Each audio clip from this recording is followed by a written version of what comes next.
So, Abigail. May I call you Abigail? Why did you try to kill me? Come to think of it, why did you try to kill me twice? Were you under Rackham's evil spell when you threw me from the balcony and dragged me into the spirit pool? No, that was me. It took a lot of energy to escape the spell. Those were the only times I've ever managed to do it.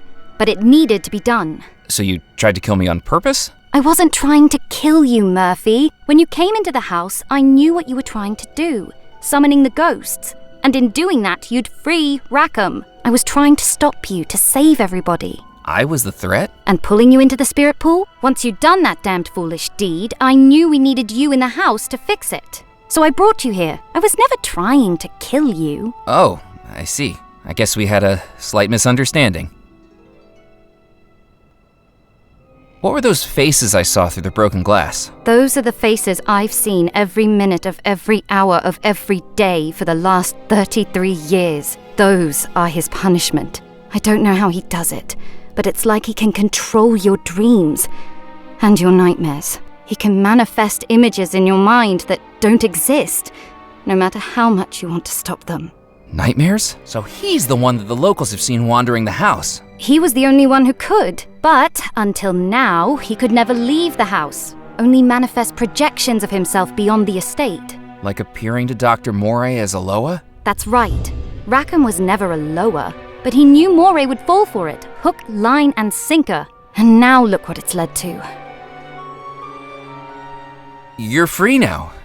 You can stop Rackham. No, Murphy, Rackham's magic is strong. You may have broken the spell for now, but what he said was true.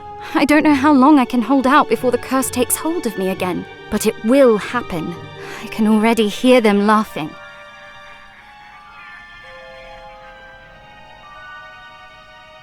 What are we going to do? I have a plan, but I need you to carry it out for me. You need to finish what you started, Murphy. You need to find the treasure of Belmore Manor. Rackham's looking for it too. You'll need to get there first. What's so important about the treasure? What do you think the treasure is, Murphy? $13 million? Unaccounted for and unclaimed? No, Murphy. The treasure is much more insidious than that. $13 million is just what my brother spent trying to contain it. Listen carefully. I need you to know something. Do you want to know what the treasure of Belmore Manor really is? My brothers meant the world to me, and I missed them dearly every time they sailed away into the Caribbean. On one fateful voyage, they'd anchored in a lagoon to replenish supplies. There was a man there, so thin and weak he looked like a skeleton. He beckoned them along the beach, led them into a cave, and showed them an unfathomable pile of gold, coins, goblets, jewelry, the riches of 1,000 looted ships, topped by a wooden coffin. That coffin held a treasure more valuable than the rest put together. The skeletal man saw a shell from the beach in the hand of my eldest brother and offered to make a trade, for he knew that the item within the coffin could not be given away. It could only be bought or traded or inherited. The deal done, my brothers loaded up their ship and set sail for the nearest port. But when the dockhands opened the coffin, they fled and refused to return. Inside was a black stone that seemed to glow green from within. The locals knew a legend of a terrifying pirate captain who wielded such a black stone, able to make any who resisted his demands collapse dead before him. But that had been 2 centuries ago. Surely the pirate captain should have been long dead. My brothers put so much into researching the stone, scouring the Caribbean, conducting scientific experiments, meeting experts of the occult. And it all led to one terrible discovery. The coffin stone was a cursed artifact, able to destroy a person's spirit and steal the remaining years of their life for the stone's possessor. That pirate captain, who had ransacked ships by stealing the life of anyone who dared to oppose him, was now cursed to live out every year he stole, withering and weakening without dying. My brothers sealed the stone in a vault beneath Belmore Manor. 3 keys were required to open it. My brothers each took one, vowing never to allow the stone to work its evil power. But one person disagreed.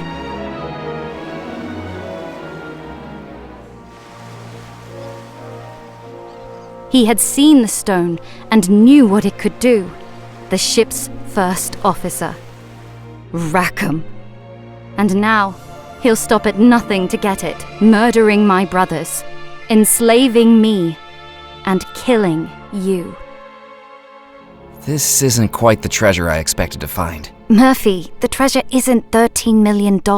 All that money went into researching the stone and then sealing it away where no one would find it.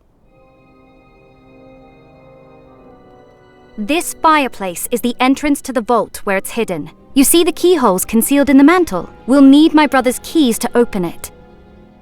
And I guess finding the keys is where I come in?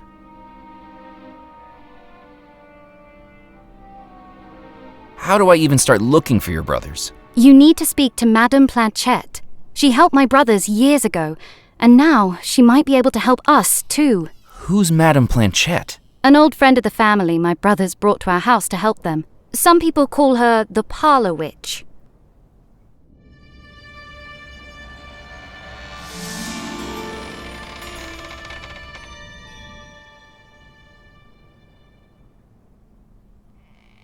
What if we just leave it sealed up? Hide the keys so Rackham can never find it? He will find it. I don't know how long it will take, but eventually he'll find it. And I won't be able to resist the curse for that long. I need you to find those keys tonight, before the wedding. What will Rackham do if he gets control of the coffin stone? Rackham fears the judgment of death more than anything. The stone will allow him to return to flesh and blood and remain here in the mortal realm for as long as he keeps taking people's lives. He'll keep murdering people? Exactly. And it's easy to know his first targets. Once he has the stone, there's an entire household of lives right here, ready for him to steal, including yours and mine. He can steal life from ghosts? The explosion may have interrupted things, but the spirits here still hold the years of life they're owed. They may never be able to use them, but Rackham will. This house really needs its wiring looked into. Oh no. What's wrong? The spell.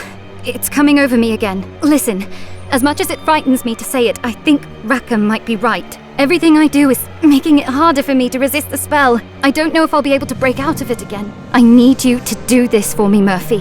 I will, just tell me what to do.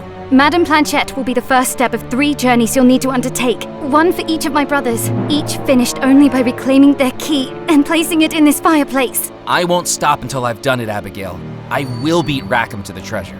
For all our sakes, I hope you're right. I was on my own again, and baffled by the situation I'd gotten myself into. The $13 million, the whole reason I traveled to the island and then quit my job, was gone. I had every desire to wait until sunrise and get that taxi back off the island just like I'd planned. Free of magic, free of ghosts, and free of the very real possibility that I'd be joining them. But heck, plans change. And now there was someone I needed to see.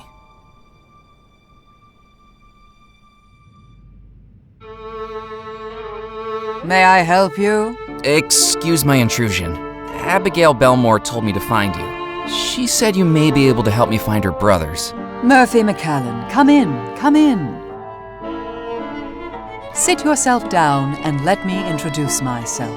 I am Madame Planchette, psychic medium, soothsayer of the supernatural, forecaster of fortunes. And you're the one who caused all these troubles.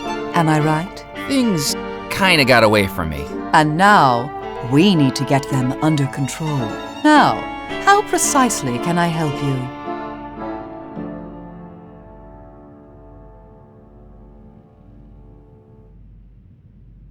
I need to talk to Abigail's 3 brothers. Can we cast a summoning spell again to speak to their ghosts? I'm afraid not, Murphy. The ghosts of Belmore Manor could only be summoned because our spirits were trapped here and hadn't moved on to the spirit realm. The Belmore brothers were murdered months before the wedding. Each has long since moved on, however reluctantly. It's very rare for someone to come back from the other side. It can happen, but I don't think there is much chance of that here.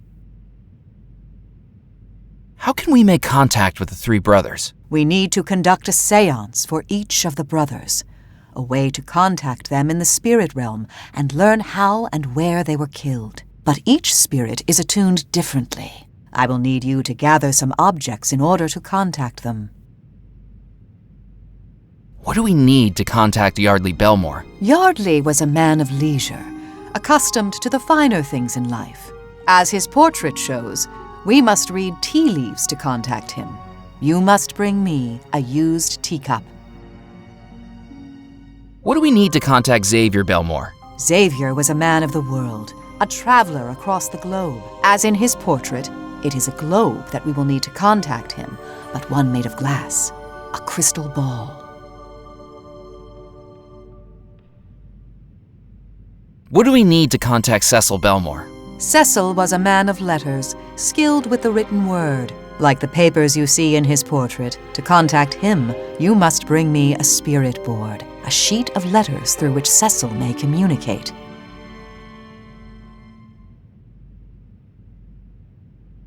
How can I find those seance items when I can't even leave the house? I don't even know what's trapping me here. That would be Abigail. Abigail is keeping me trapped in the house? She was. A last desperate act to keep you here and free her from Rackham's curse. Return to the front doors, Murphy, and they will now open for you. Scour the island, search the manor, and bring those 3 items back to me, and we can begin to locate the 3 brothers. I'll start looking right away. Good luck. And hurry. Rackham will soon know what you're trying to do. And unlike the other ghosts here, his powers are no longer confined to the house. Just one more thing before you go. I have something that may help you.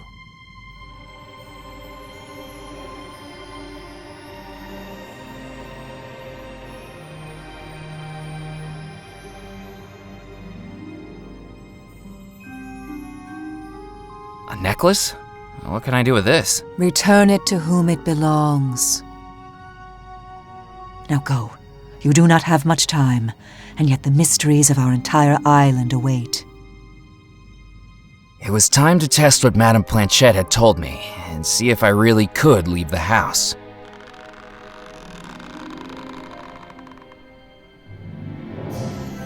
So it was true. Right now I was living my very own ghost story, with a household of people who needed my help and a villainous phantom who had to be stopped.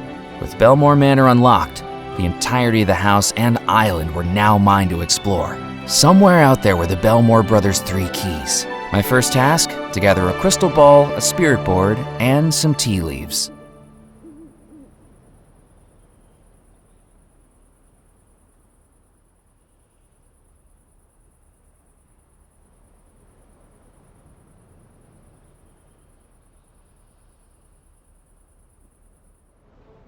Oh, it's you again. Mallory, what are you doing here on the Belmore estate? I thought all the locals were too scared to wander around here. What does it look like I'm doing? I'm having a tea party for my birthday. Happy birthday to me. How cute. And what are you talking about with your new doll? Our strategy for conquering mortal civilization. Right. It's rude not to introduce yourself, you know. Mallory, have you been practicing ventriloquism? Are you calling me a dummy? You can talk? I'm a head. Talking is one of the few things I can specialize in. I didn't know that. You didn't ask. My name, now that you're listening, is Sir Edward Teddington, or as Miss Wisp here calls me, Shrunken Ted.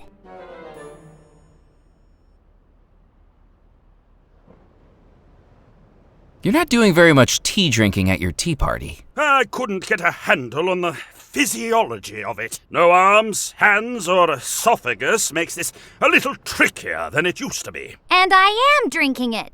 Watch. Not a fan? Maybe it's an acquired taste. But an important one to acquire. Tea was the fuel of the British Empire. Then maybe it would be better in a gas tank. Mallory was handling the teacup with the tentativeness of a toddler being given castor oil. Well, I'll leave you two to your plans. Long live the sisterhood! Do you mind if I take this? Good idea. You can be my butler.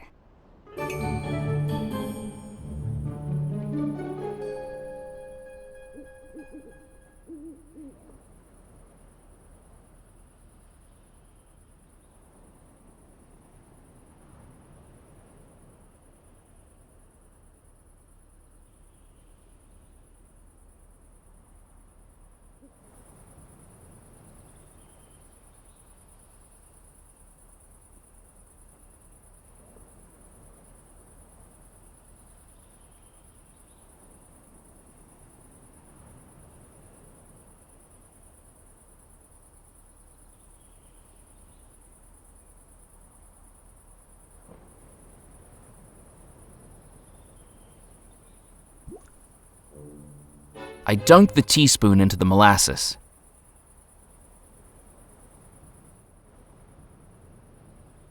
Then we bribe the kindergarteners and use them for espionage. Shh, shh, shh. He's back.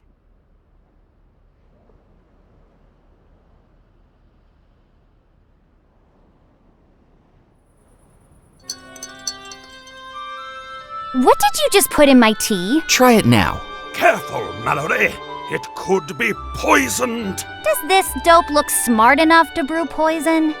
Good point. You'd probably give it a taste test. Bottoms up, my girl. Drink on.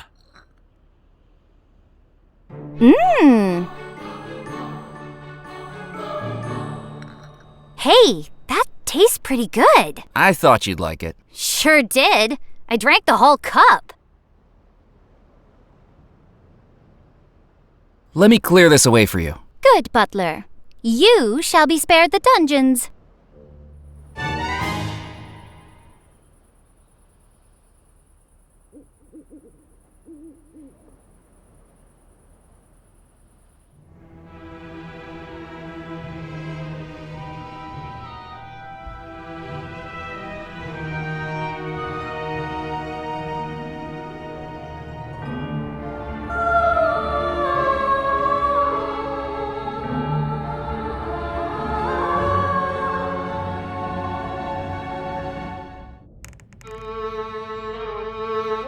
Welcome back, Murphy McCallan. Take a seat.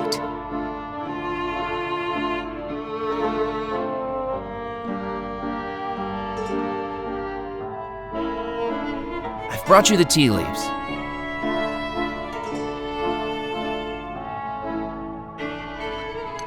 Wonderful. That will work to contact Yardley. Be quiet now, Murphy. I need to concentrate.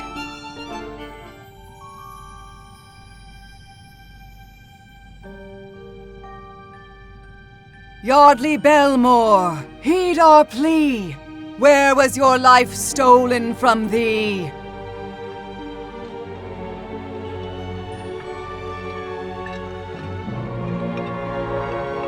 I sense a crypt, deep below the ground, where Yardley, unknown to him, has been drugged. Among alcoves of the dead, Yardley is still alive. Still alive as brick by brick, he is being entombed within the crypt. The drug may wear off, but he has no means of escape. Trapped! Look at the painting!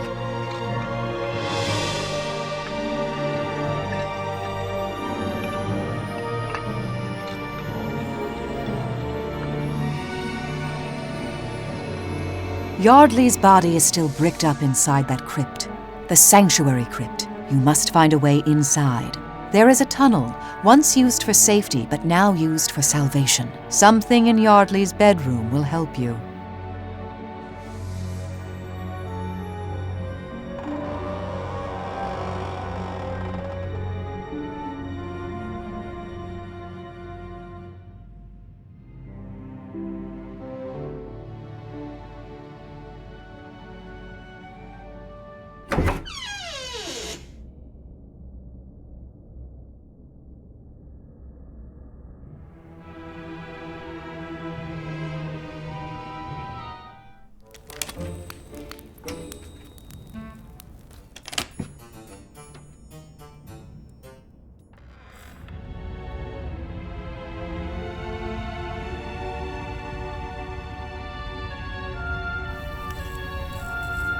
As I descended back into the cellar, the lack of mechanical noise quickly revealed that the barrel lift was no longer working.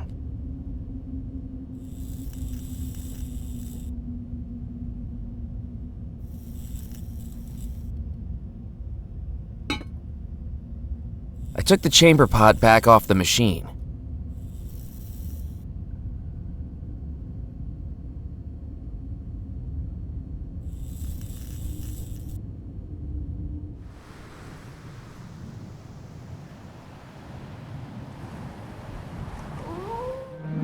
Life continued on in Dead Nettle, its citizens oblivious to the supernatural struggle happening on the far side of the island. Even with their predilection for local legend, I doubted they'd believe me if I told them.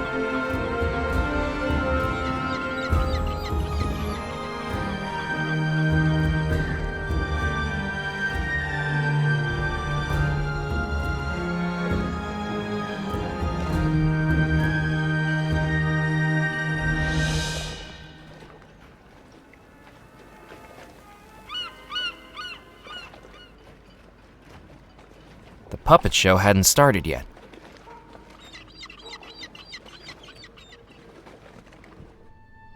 Welcome back! Good evening, Mr. Crumb. How can I help you?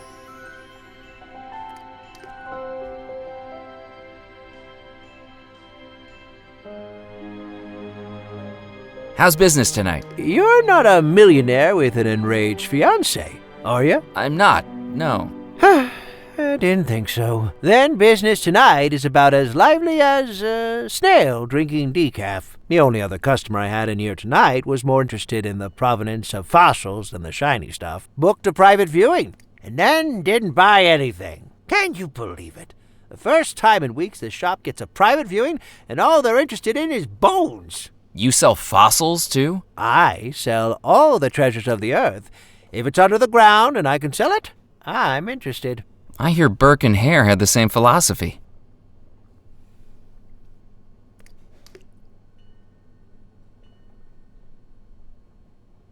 I'm looking for 3 keys. No, unless they're the gem-encrusted keys to a lady's heart, I don't think I can help you. I'm a jeweler, not a locksmith. I think I'll just look around for now. I'm here if you need me. Would you be able to polish my brooch again? Goodness me, what have you been doing with it? Oh, you know, just the usual wear and tear. I don't know how anyone does this much tearing while wearing. But hand it over and we'll shine her up.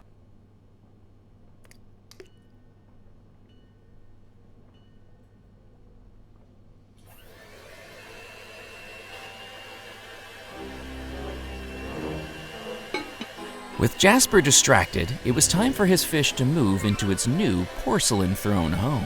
Hopefully it didn't suffer any indignity at the change of residence, but then, being a goldfish, it would probably soon forget anyway.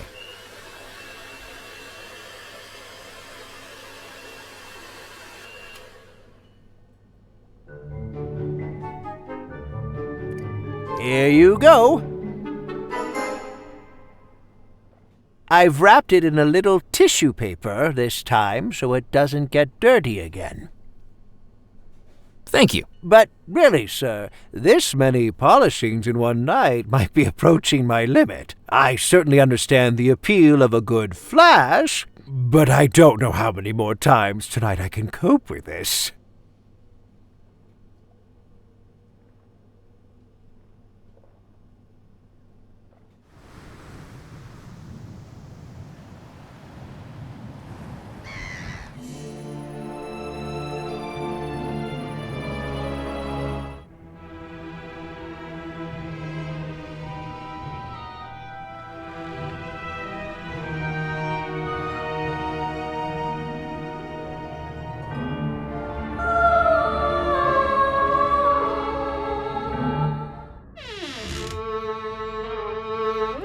Welcome back, Murphy McCallan. Take a seat.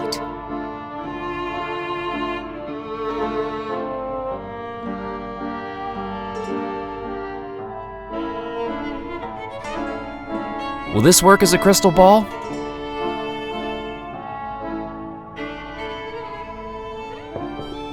Considering our circumstances, we will have to make do.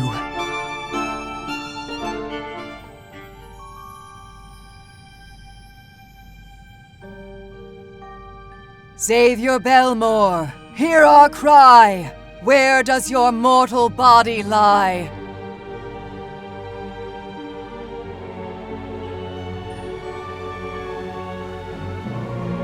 I sense a cave on the island coast. Waves thrashing, wind howling, and two figures exploring its darkest depths. Xavier and Rackham. Rackham has lured Xavier here, promising an unparalleled expedition to the bold adventurer. But it's a trap. I sense Rackham fleeing the cave, leaving Xavier as the water rises and rises and rises. Look at the painting.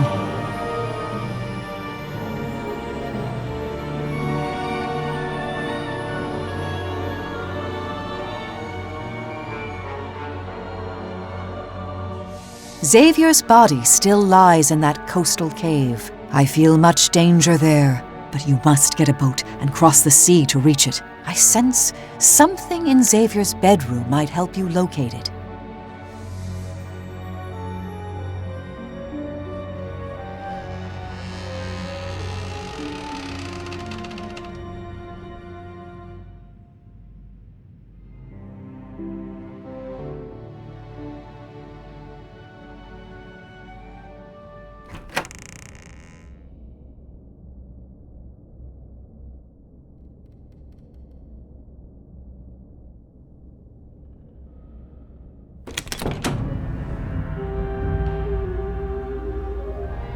I reached up and took the map from the frame.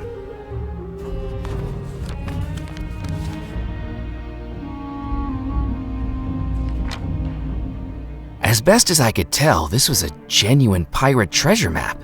The island I recognized as Devil's Rock, but what stood out to me was the large X in red ink on the southern coast, marked Crossbone Cove. At least I hoped it was ink.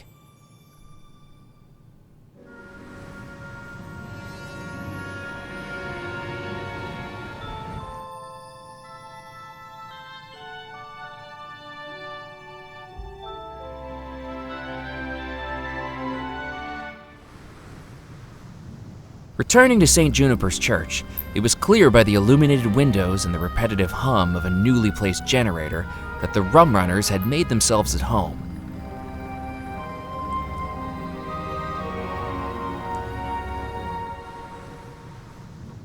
The tide was still high as I returned to the Causeway Beach, while the sands were now the purlieu of a rather strange gentleman jabbing at the rocks with a walking stick.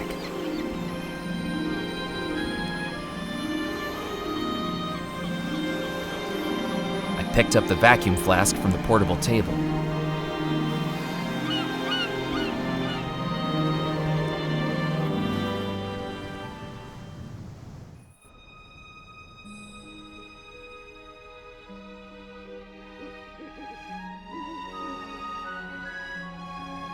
It was strange to think that I'd been supernaturally trapped within the house, and that despite that, I felt compelled to go back in.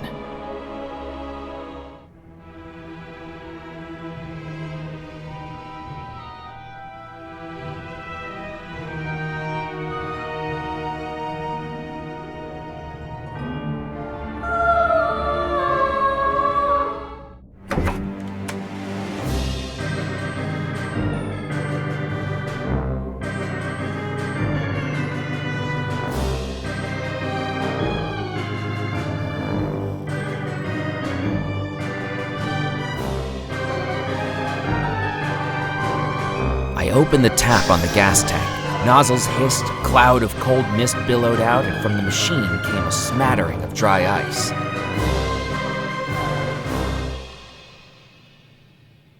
I collected the dry ice in the flask. That would keep it from melting, at least for the time being.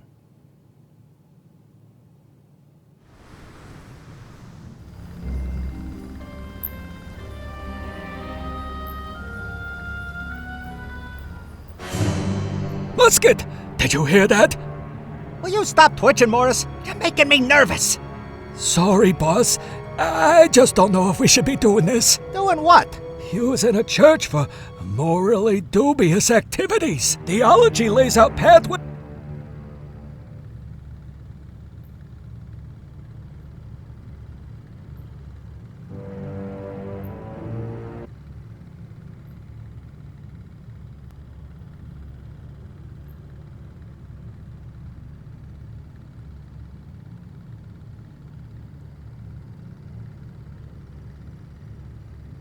The cold air from the dry ice was being blown across to the Rumrunners by the fan.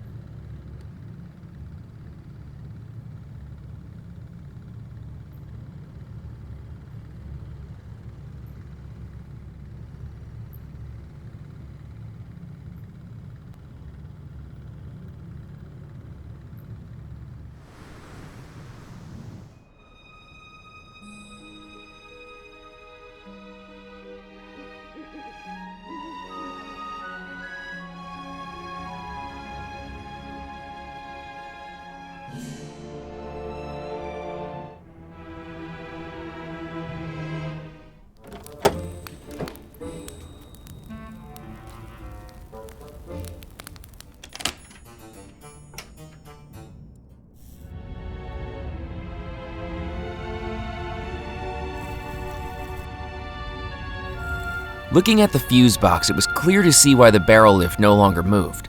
The fuse had blown, taking the small glass cover with it.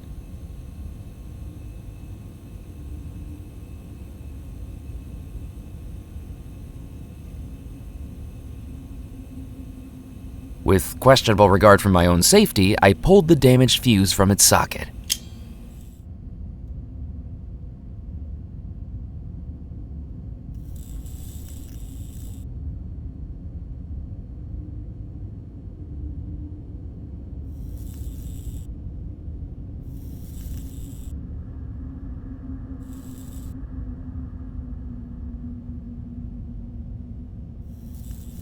I took one of the fireworks. The logo on the side revealed that it was called the Whizzer. I'd known a boy in elementary school with the same nickname.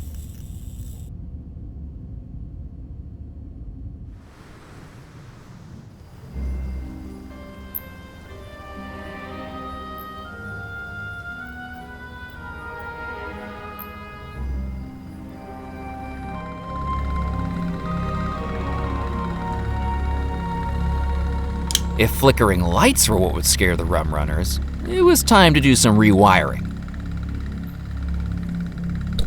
I turned the dial to redirect the electricity through the faulty fuse. Boss! Boss! The lights are flickering! That's gotta be a coincidence. Or a sign of ghosts! What did you say the third sign of paranormal activity was, Morris? The tolling of a bell!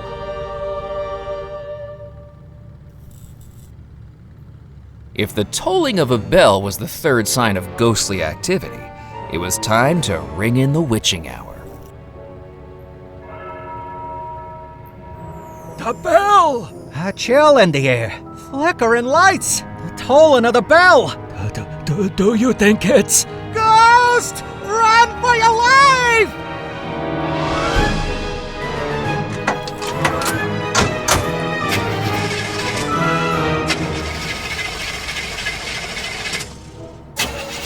Start, you blasted car!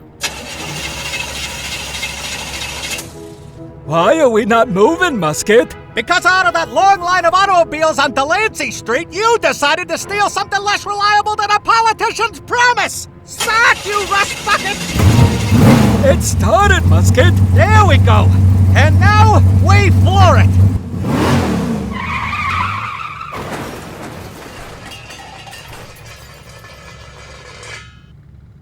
We crashed, Musket! I can see that we crashed, Morris. Well, there's only one thing we can do! What's that, boss? Run for our lives!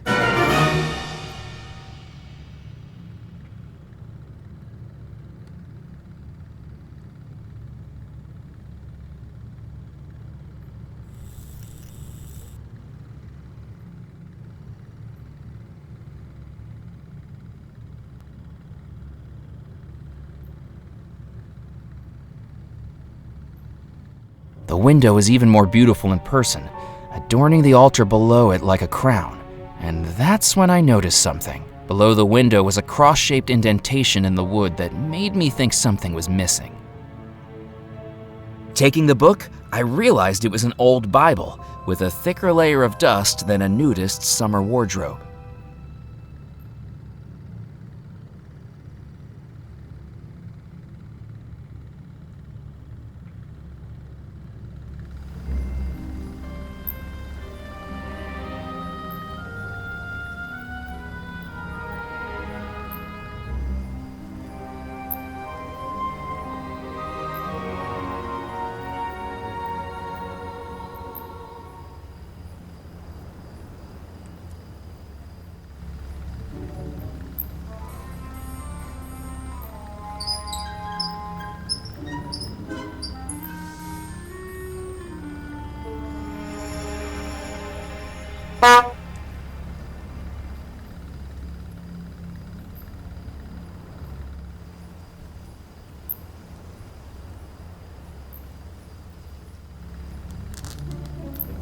Deciding the jalopy was so beat up that a little more damage wouldn't be noticed, I cut open the stitch.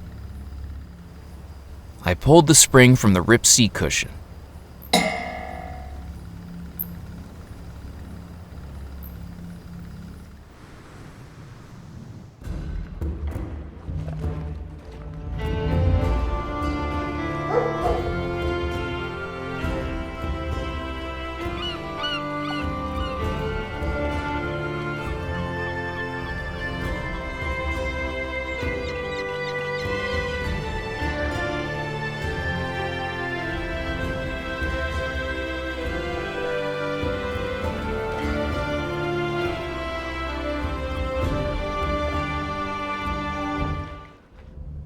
What a piece of junk! So much as a nudge and the whole thing locks up.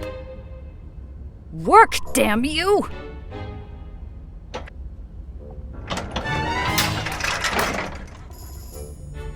That almost hit me. Almost isn't good enough. A few inches over and we could have had a lovely headline about a gory workplace accident. Are you serious?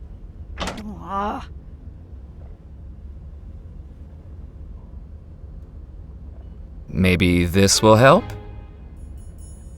What do you think you're doing? I fixed it for you. I'm going to need to recalibrate the whole thing now.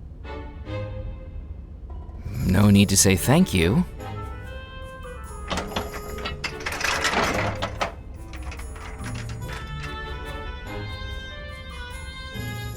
You're lucky. There's something fishy about you, Murphy McCallan. I can smell a story on a person like rotten eggs in an egg salad. And currently it's the 4th of July summer picnic and someone forgot to put the bowl in the refrigerator last night.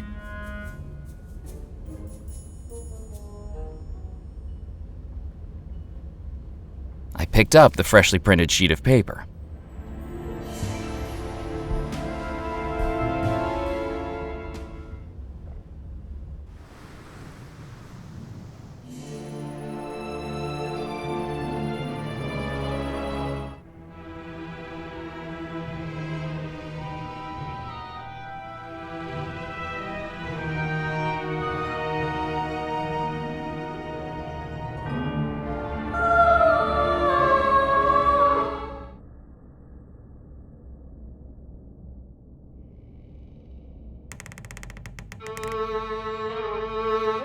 Welcome back, Murphy McCallan. Take a seat.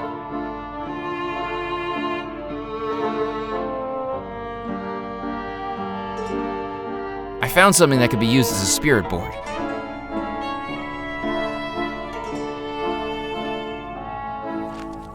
Yes, that will work, even if it will take a lot of concentration on my part.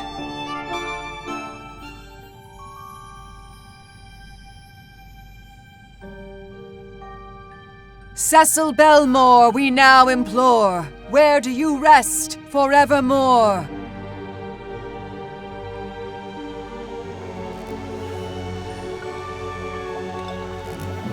I sense a hidden place, a laboratory known only to Cecil, a secret refuge for study and invention, and desperate attempts to reconcile science and the supernatural. But he's been followed. unknown to Cecil. Someone lies in wait in the darkness and is about to look at the painting.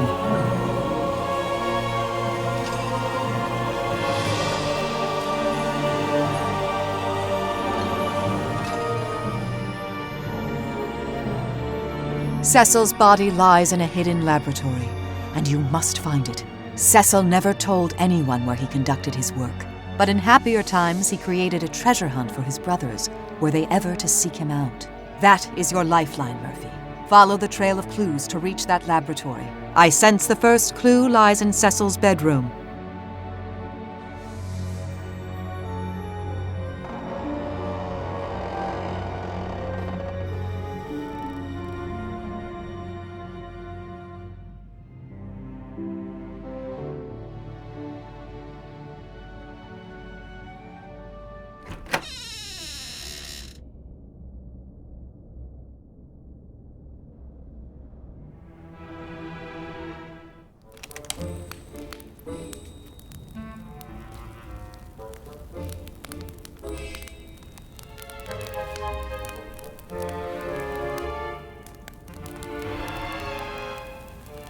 Is this the Bible you've been looking for?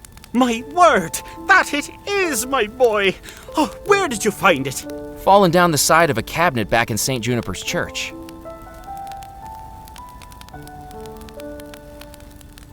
People do say they find faith in the most unexpected places, but down the side of furniture is certainly one of the most common. I'm most indebted to you. Is there anything I can give you to show my appreciation? Actually, I did have my eye on that crucifix you're wearing. Ah, are you looking for spiritual guidance, my child? Absolutely. Particularly if it guides me to something hidden in St. Juniper's church. Then I shall give it to you with my deepest thanks.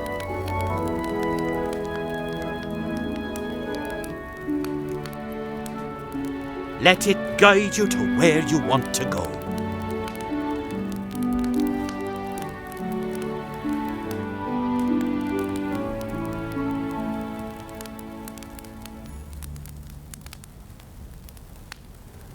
What a relief! My Bible returned to me. Why, if I hadn't gotten it back, we would have had to cancel the wedding.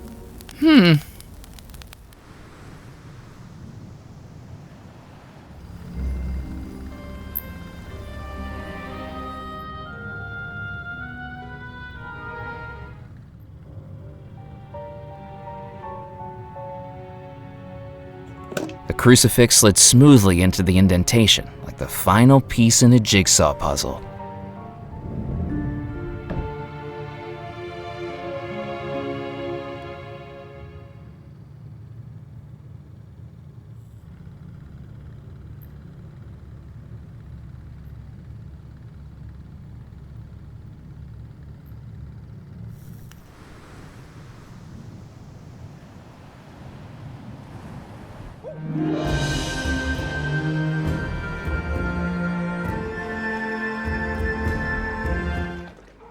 Oh, look who's returned.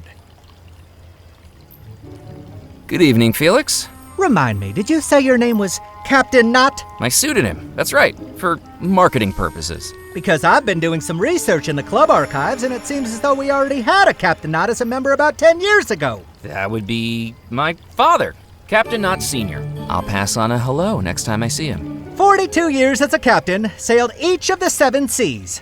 That's the one. More at home on the waves. It says in the records that he's deceased. Might be harder than expected to pass on that hello, actually. Drowned, apparently, A mighty struggle. while taking a bath. Mainly a struggle with the plug, really. Look, I'm on to you, Sonny. When Mr. Perkins gets back tomorrow, we'll be having an investigation. Captain Knott, or not a captain. And until then, Enjoy the club.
Avast, mateys! Shiver me timbers! 'Tis a pleasure to make your acquaintance, me hearties. Yo-ho! What on earth are you talking about? I think your lighthouse might have lured in a loon, Moot. I thought you were captains. Isn't this how captains talk? Not outside a Treasure Island novel. Do you expect us to carry parrots on our shoulders, too? I tried that once in my life, and all I got was excrement down the back of my blazer. Oh, right.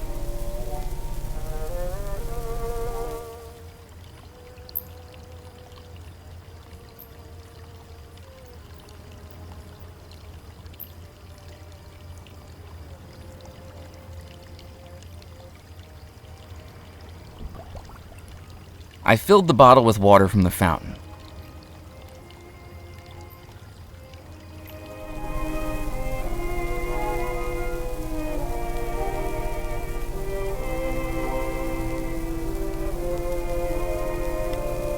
The switch seemed to control the ceiling fans.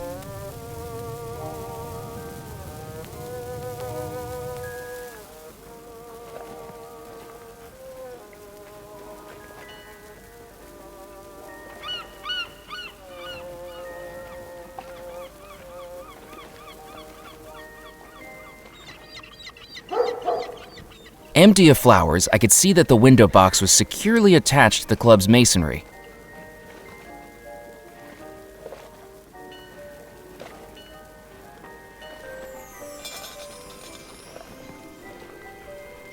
The dry ice clattered into the metal window box.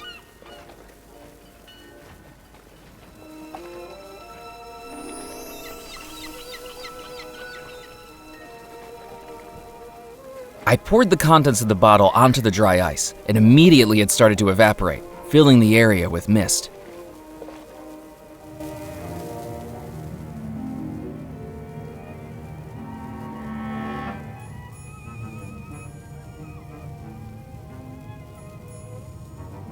Waiter!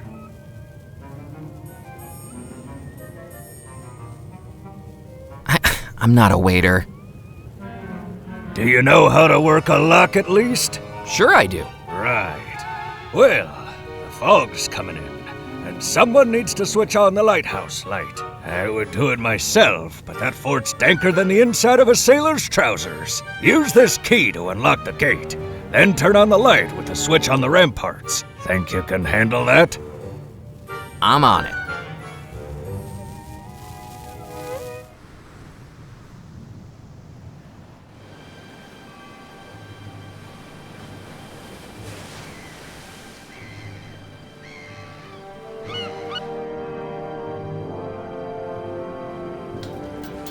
I jiggled the gate, but it wasn't going to open. If pirates and the colonial powers of Western Europe weren't able to get into the fort uninvited, I wasn't about to either.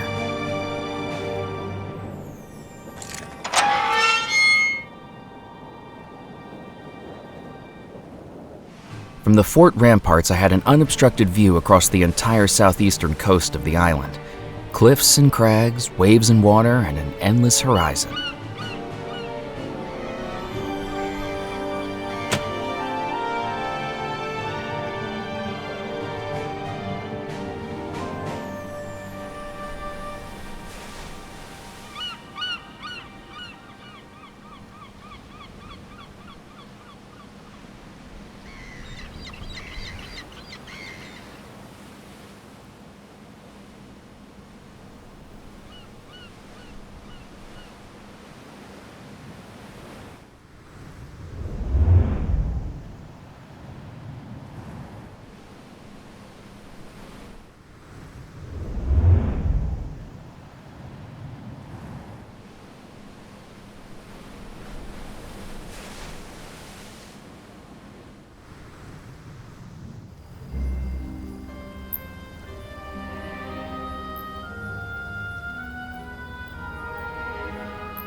Walking into the church, I was presented with the sight of the stained glass window illuminated beautifully by the lighthouse beam.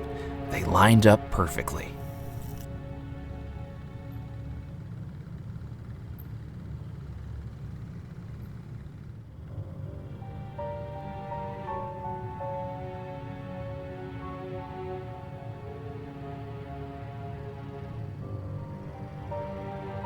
Pressing the button, I noticed something had changed in the stained glass window. Whatever mechanical process it used was but pressing the button caused the panes of glass to tilt, ever so slightly, so that the white light from the fort was split into 4 different colors that seemed to dance around the window.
With the lighthouse light illuminating the window, I could now make out the colors of the stained glass.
With the lighthouse light illuminating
with the lighthouse light illuminating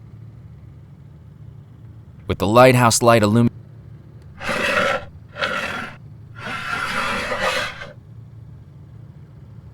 with the lighthouse light illuminating the window, I could now make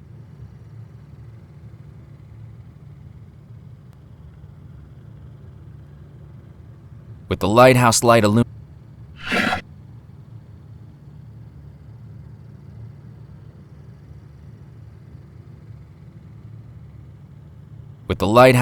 with the lighthouse light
soon as the plates in the stained glass window clicked into place, forming a translucent cross at the center, I heard a rumble behind me. The sound of antique machinery somewhere beneath the stone floor.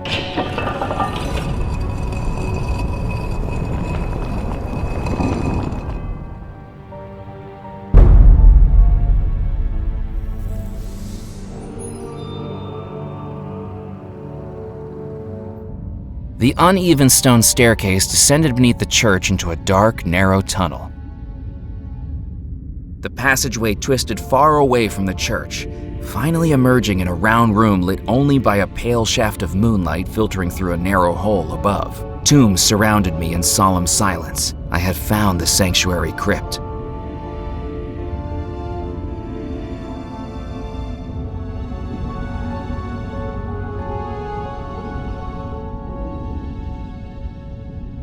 The brickwork was crumbling, and although I couldn't dislodge it with my bare hands, I could tell it wouldn't take much force to break through.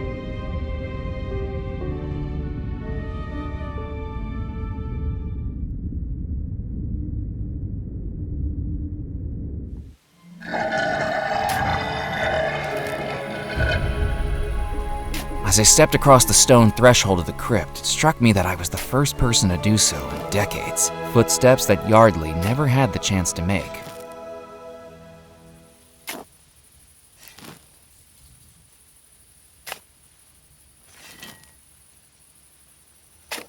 Good evening, Edgar. Ah, blast it. Not again. I go all night as the only one in this cemetery with a pulse. Then here you are bringing me 2 steps closer to losing it. What do you want now? Just taking a look around. It's peaceful here. It was.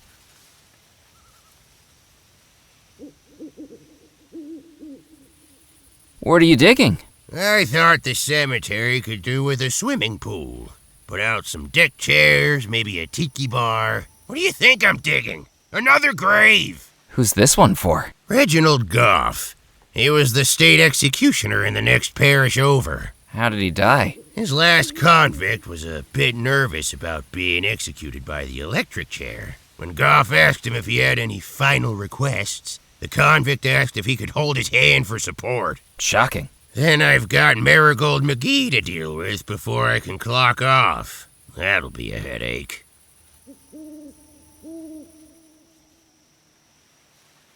I found a way into the sanctuary crypt. You got yourself in there?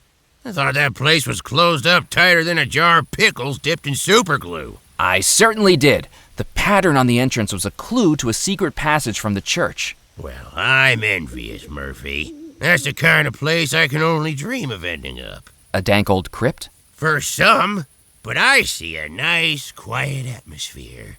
Plenty of legroom, no nosy neighbors to interrupt your rest. Those skeletons in there don't know how good they have it.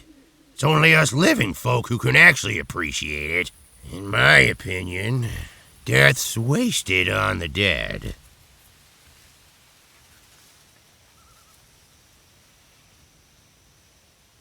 I best be running along. Goodbye.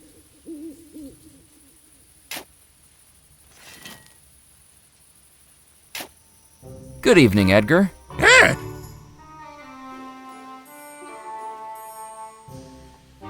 There's a dead body over at Belmore Manor hanging from a tree. So, what do you want me to do about it? Shouldn't you bury it? If it manages to wander its way over here, I'll bury it. Until then, I'm not stepping foot onto the Belmore estate. I've heard the stories about the Phantom, and I'm not risking my shut-eye to rescue a cadaver from a tree like some stuck kitten. Do you know who the hanged man is? Beats me.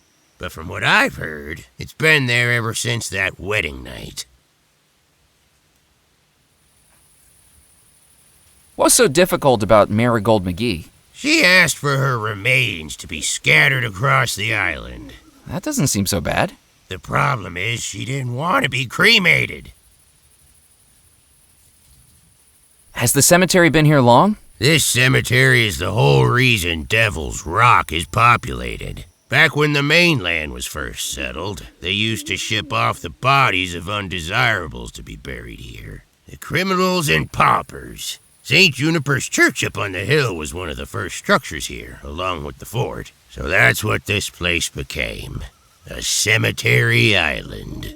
A place where only Beelzebub himself would take the bodies that were interred in its soil. The Devil's Rock. Creepy. I best be running along. Goodbye.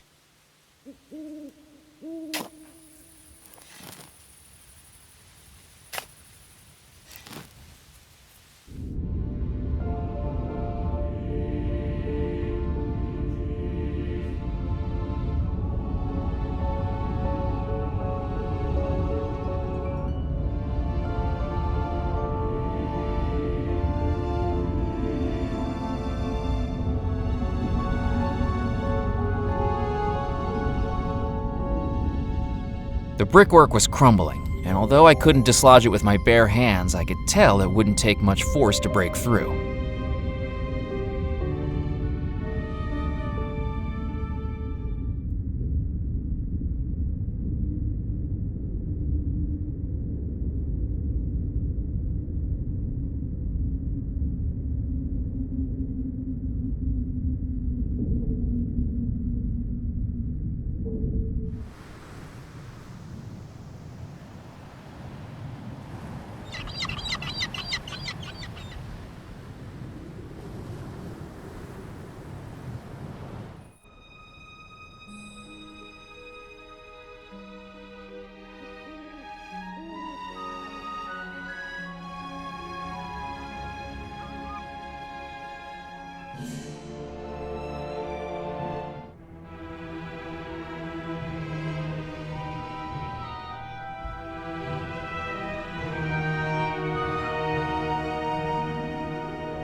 Do you mind if I borrow this shovel? Oh, go right ahead.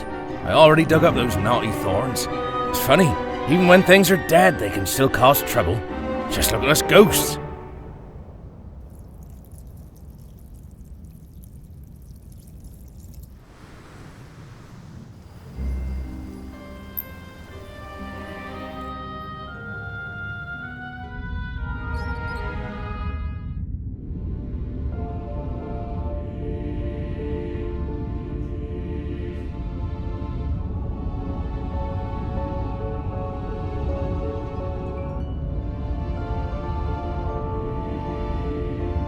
I needed to know what was on the other side of that wall, and this was a situation that called for some straightforward destruction.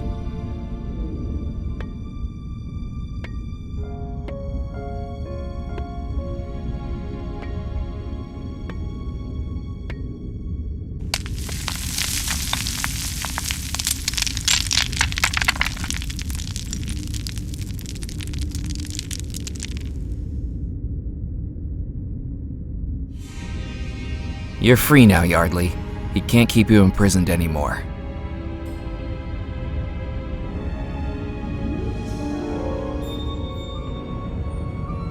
So you are the mortal who is trying to find the lost treasure of Belmore Manor before me. Rackham! You know who I am. Surely you must also know that you have started down a foolish path. It will only end in your death, Murphy McCallan. I know all about your plan, Rackham. My plan will succeed, with or without your interference. I'm afraid you're making a terrible mistake, McCallan. For your own sake, I suggest you leave this island for good. Never. Whether you like it or not, I'm part of this story now too. Don't let it be said I didn't warn you. If you're so interested in being friends with the dead, perhaps it's time you joined them. Just as Yardley Belmore was entombed alive, so shall you be.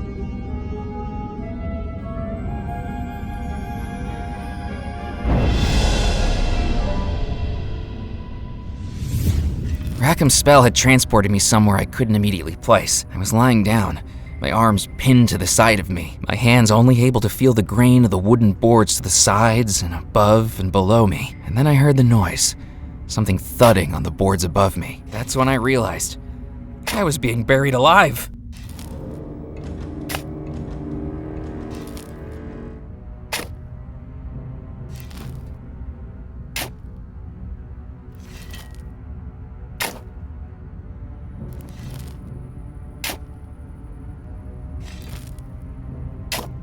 I fumbled in my pockets and took out the screw jack, bracing it between the floor and the lid. With each crank, the pressure grew and grew, until finally...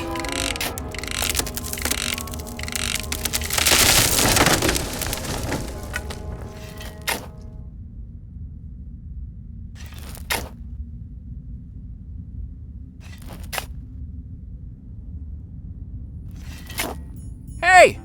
Could you get me out of here?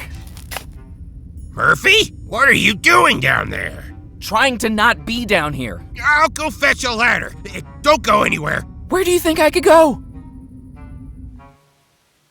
Before I'd even reached the top of the ladder, Edgar had fled to the safety of his shack, far away from the grave where he'd inadvertently tried to bury me.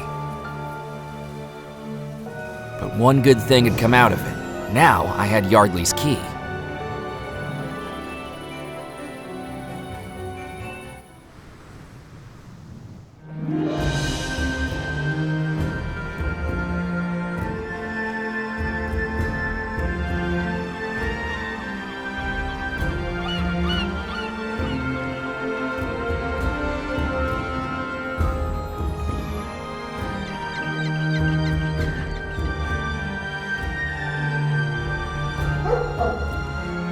Hello, my name's Murphy McCallan. Hello, chum.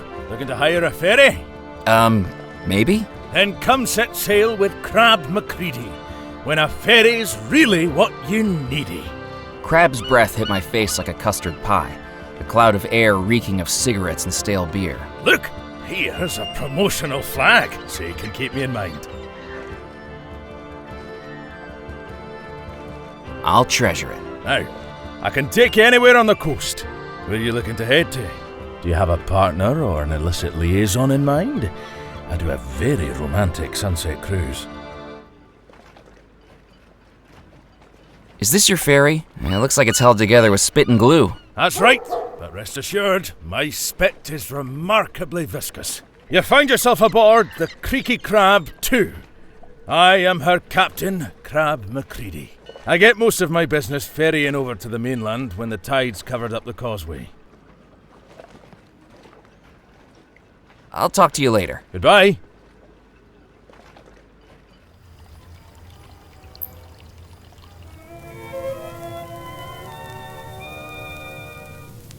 You built a dollhouse in dreamland, filled it with sunshine and sun. Now you are sad, dear, and grieving.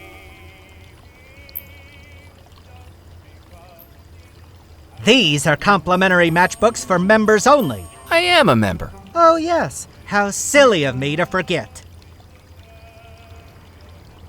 There's a limit of 1 per member. Considering your membership is going to be extremely short-lived, consider yourself lucky you got one. Hello again, Felix. Hello again, sir. How's the club tonight? Buzzing. That lively, huh? No, I mean I just had to remove a wasp nest from the gentleman's lavatory. I best be casting off. Farewell, Captain.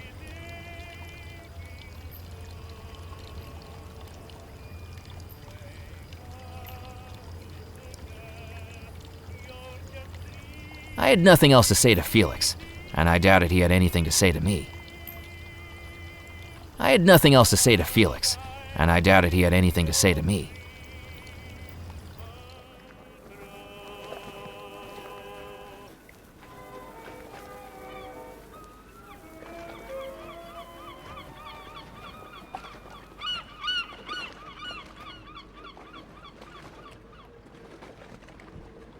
I'd like to charter your ferry, please. I have a map here to... Huh? What's that? Shh, shh, quiet! The show's starting. Signore, signori, ladies and gentlemen, the magic and mystery of the theater comes together with the artistry of the craftsman. I was going to say that. You're interrupting me. You started it. This is very unprofessional. To present to you the fantastical battle between good and evil, a struggle between right and wrong. I just said that. The timeless tale of Pulcinella. I was supposed to announce the title.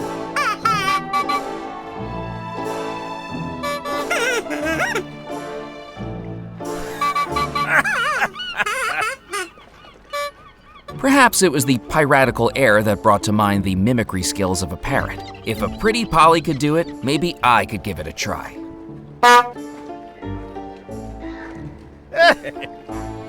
You're speaking over my lines. I'm not speaking over your lines. You're adding in lines that weren't in the script.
Abigail's ghost was once again back in her bedroom, now fully consumed by the wicked spell Rackham had trapped her in. The minutes left before he married her were falling away like dominoes.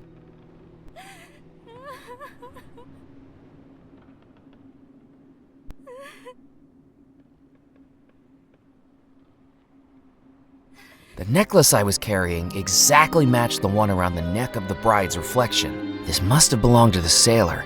It was time to reunite it with its other half.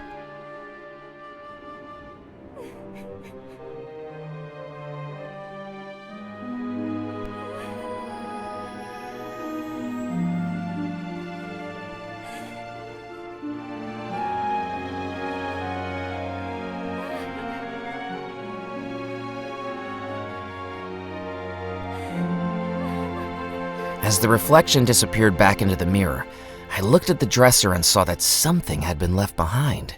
A small ivory comb. I didn't think Abigail would mind if I took the comb with me.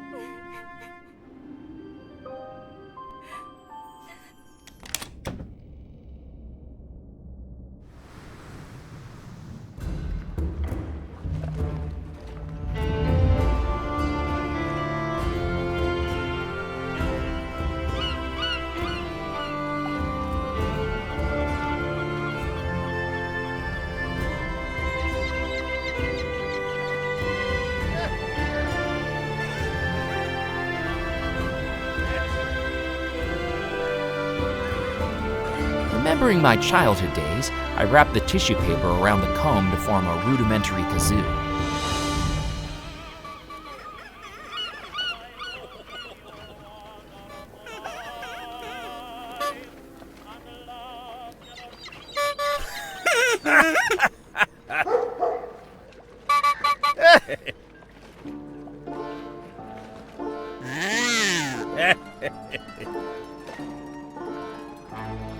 Non ci posso credere. That was my moment. Your moment. We agreed in rehearsals that this scene would be about me. Che cosa, I did no such thing. You did it again! You always told me you'd try to upstage me. Que pazza. Mamma told you that. She always told me I should go solo.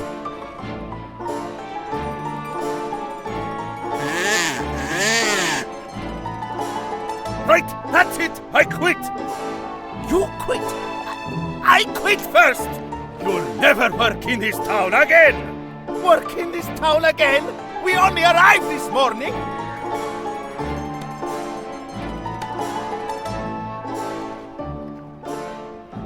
You sabotaged the show.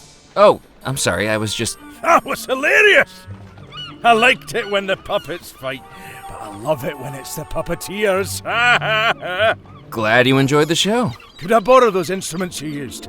If they come back, I'd like to direct the encore. Sure, I doubt I'll have much more use for them.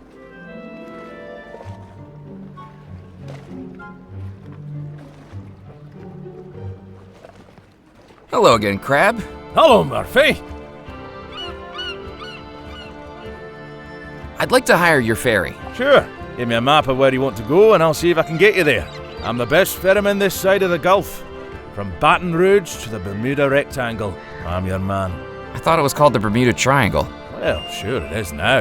Ever since one of its sides mysteriously disappeared.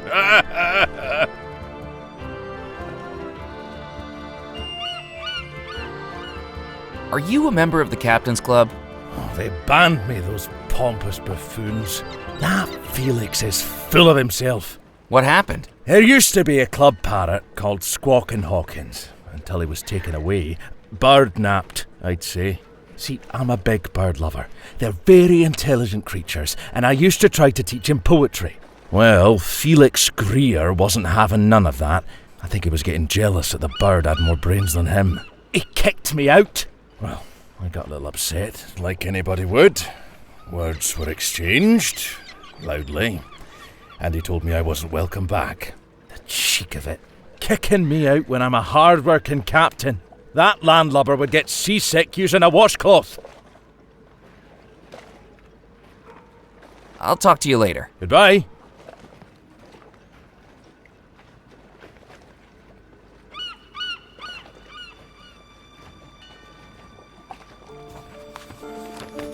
Could you take me to Crossbone Cove? Well, look at that. That's quite the dangerous destination. Do you know how many boats have crashed against the rocks along that coast? Does that mean we can't go? Oh, sure we can. But it'll cost you. How much? Boat charter, insurance, perilous route supplement, double pay at this time of night. It's gonna cost you at least $50. $50? Plus tax. Let's call it $75 total.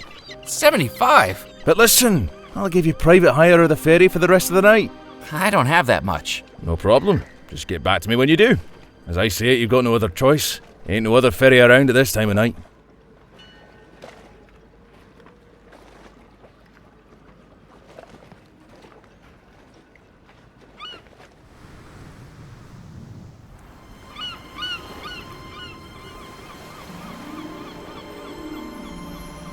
Careful where you step! Look! Another one! Another what? A pebble! Don't step on them. There are pebbles all over this beach. There's not many places I could stand that don't have them. But they could be important.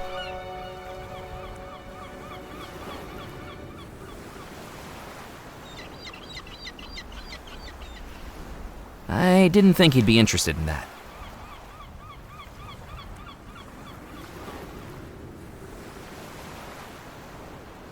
My name's Murphy McCallan. Nice to meet you. Oh, yes. Hello. Pleased to meet you. I'm Muffy Carlyle. Wait, I think I've heard of you. Doesn't your family run a banking firm in New York? That's the one. Are you familiar with the Carlyle Provincial Accounts and Joint Stock Corporation? Actually, the reason I remembered you was because I was amazed the owner had a son named Muffy. It's a nickname. Nanny gave it to me because my ears were always cold.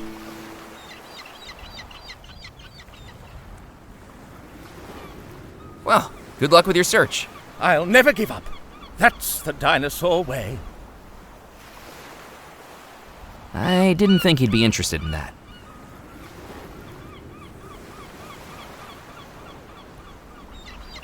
Hello again, Muffy. Hello, Murphy. Have you been out here long? Just a couple of hours. Rufus dropped me off just after supper.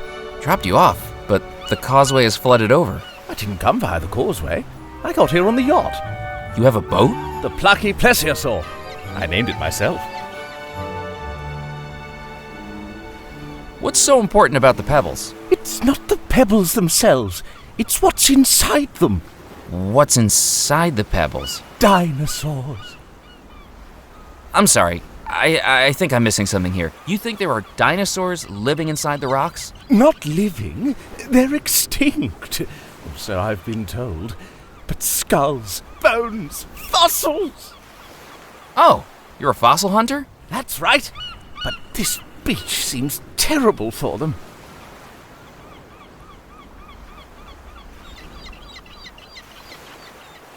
Well, good luck with your search. I'll never give up. That's the dinosaur way. I didn't think he'd be interested in that. Hello again, Muffy. Hello, Murphy. Do you work for your father's company too? That's right. I'm Executive Director of New Initiatives. And what exactly does that entail? Oh, I'm not entirely sure, to be honest. But Papa does say it requires me to be out of the office as much as humanly possible. Muffy, he tells me, if I have to see your face around here, I'll end up moving to Tibet and joining a monastery. So even if I'm not sure exactly what my job is, clearly it is very important. Why is this beach terrible for fossil hunting? Too many people wandering across here. The place has been picked dry. I need somewhere secluded. A beach no one ever goes to. Are you from around here? Do you know anywhere like that? I'm afraid I don't. Well, do let me know if you find anywhere. I'd pay a pretty penny to go somewhere with potential.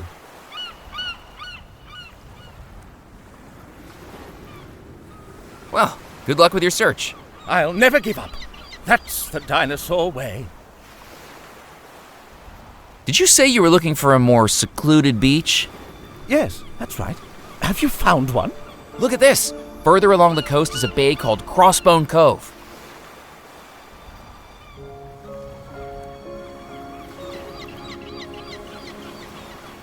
Crossbone Cove. That does sound very bony.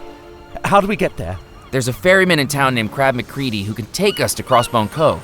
We just need $75 to cover the charter fee. Oh, absolutely. I can spare some of my allowance. Let me write you a check.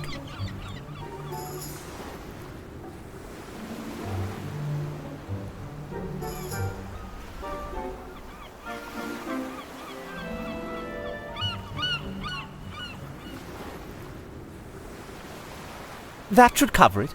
I'll go charter it at once.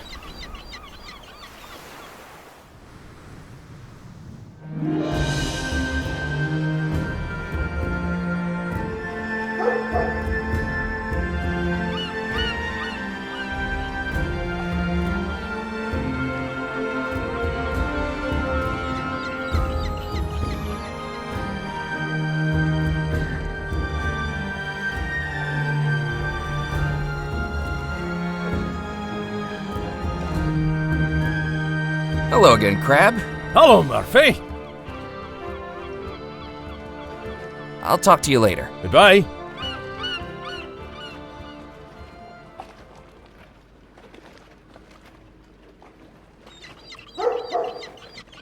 Will this cover the ferry payment? Ooh, I didn't think you'd get that much. Sure it will. Who's this Carlisle guy? Oh, he's coming too. He's funding the trip. Well, he gets a promotional flag too. Gee, thanks. Consider this ferry chartered. Thank you for placing your trust in the Crab McCready Ferry Company, despite all the reviews. Now, once your compatriot is here, we can cast off. Pin that map up inside the cabin, will you? It'll be a tricky voyage to Crossbone Cove. I haven't sunk yet. This month. And so we were off, captained by a man whose body composition had more alcohol in it than a bottle of vodka. And yet he navigated like a seasoned dancer, pirouetting through the treacherous currents with a drunken grace, all the while sipping from a flask that smelled stronger than window cleaner. Crab, I can't complain about your captaincy skills, but I've got to ask, how did you get through those treacherous rocks with so much alcohol in your bloodstream? Murphy, if I didn't have the alcohol in my bloodstream, I wouldn't be going anywhere near those rocks in the first place.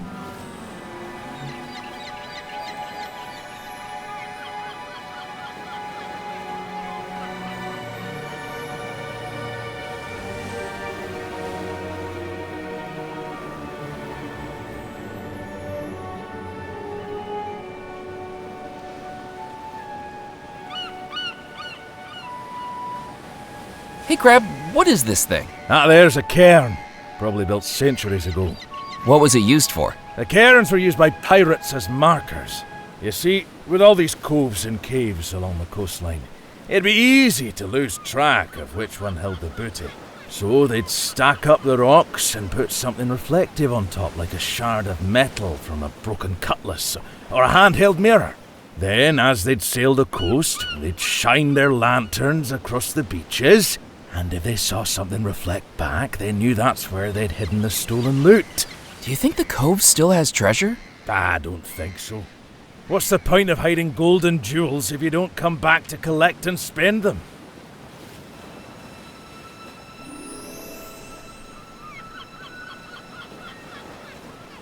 I balanced the brooch on top of the cairn, its reflective jewel facing out to the horizon. If pirates could make use of this, maybe I could too.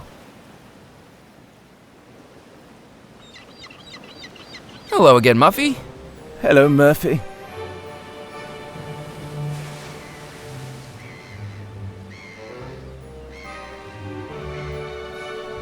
You haven't seen a cave around here, have you? I'm afraid not. Why? Have you lost one? It appears so. Well, don't give up. Things are always in the last place you look. Any luck finding those fossils? Nothing. I'm beginning to think this island doesn't have any fossils. Have you found anything at all? Only these. Oh my goodness, Muffy! Those are gemstones! Rubies, emeralds, sapphires? This might be genuine pirate treasure. But they're not fossils, are they? They're nothing more than baubles. They're not the figurative footsteps of ancient behemoths, the skeletal remains of the kings of the prehistoric world. I'll have you know, I'm not conducting this exploration for financial gain, but for the love of dinosaurs. Here, you seem rather entranced by them. You can have them. Gosh, thank you, Muffy. Good luck with the fossil hunting. I'm close. I can feel it.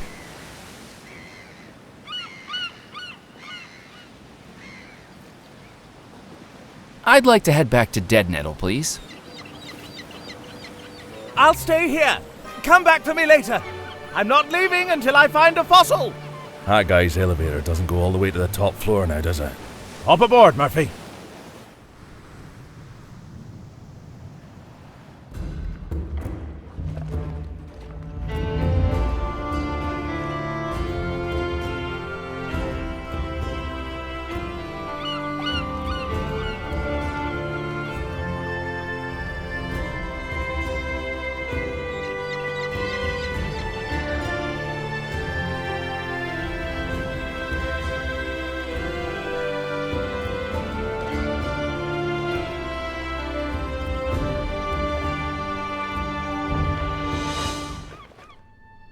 Welcome back.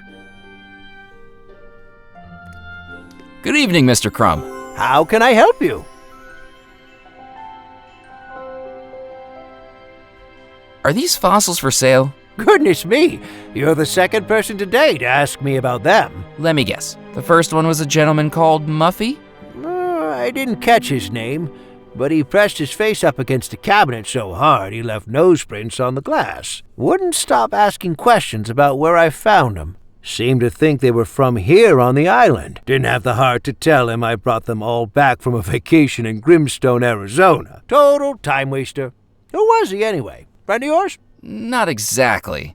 His name is Muffy Carlyle. Of the Carlisle Provincial Accounts and Joint Stock Corporation? That's him. You mean to tell me one of the richest men in the country was in my store? My store. Selling the finest watches, necklaces, jewelry, and rings? And all he wanted to talk about was rocks and bones? Excuse me. I feel a little faint.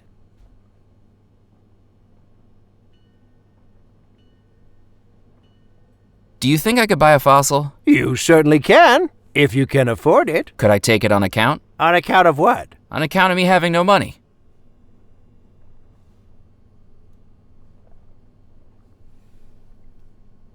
Have you heard of something called the coffin stone? Jasper's eyes grew to double their size with a look of both excitement and fear. How do you know about that? I'm starting to think it's real. I thought you didn't believe my tale about the ghost ship. I do now. Then I'm happy to tell you everything I know. Now, don't be telling anyone this, but I've read the captain's log, and the coffin stone was what murdered my great-great-grandfather's crew. Try telling people that a little bit of rock could allow a single pirate to overrun a galleon, and you're laughed at. But that's exactly what he says happened. 86 crew members, all killed by a magic stone. Their souls dragged from their bodies. Who was wielding the stone? A pirate called Captain Skelet. Truth be told, he wasn't much of a pirate for the first years of his career on the high seas. But almost overnight, he became the most feared gentleman ever to fly the black flag. What happened to him? Nobody knows. And the stone? Nobody knows that either. But if you hear anything, do tell me. I think I'll just look around for now. I'm here if you need me. I've got something to sell that I think you'll be very interested in. Wonderful! What is it you're selling? These are genuine pirate gems. They were discovered at the treacherously inaccessible Crossbone Cove, where they must have laid undisturbed for 2 centuries. Just imagine their history. Fierce ship battles, sword fights, X marks the spot. They must be priceless. That's a very exciting story, Murphy. But I'm afraid what we have here is glass. Glass? Yes, sea glass. Bits of bottle or a broken lantern, perhaps. They fall into the sea, then get smashed up into little pieces by the rocks. The tide wears them down until you end up with pretty little polished pieces like this. Does that mean you're not going to buy them off me? I'm afraid not. But they are pretty. I'll tell you what I'll do. Have a look and see if there's something you'd like to trade them for. Does that sound like a deal? Sounds like the best deal I'm going to get.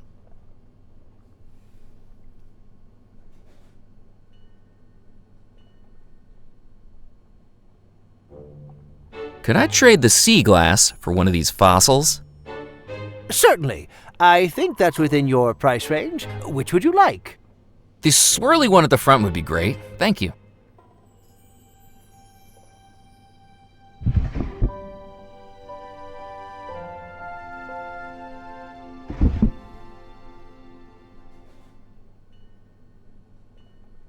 Pleasure doing business with you.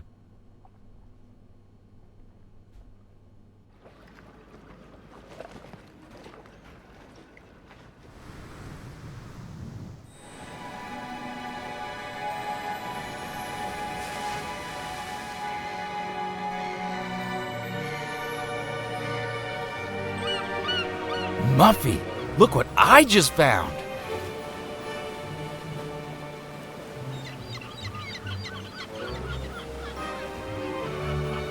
Is that what I think it is? A dinosaur fossil. A memento of the behemoths. A shadow of a bygone age. My very own dinosaur! That's an ammonite, that is. Really not helping here, Crab. Just saying. And it was right here where you were searching. You were right after all. I was right. I'm a real-life paleontologist.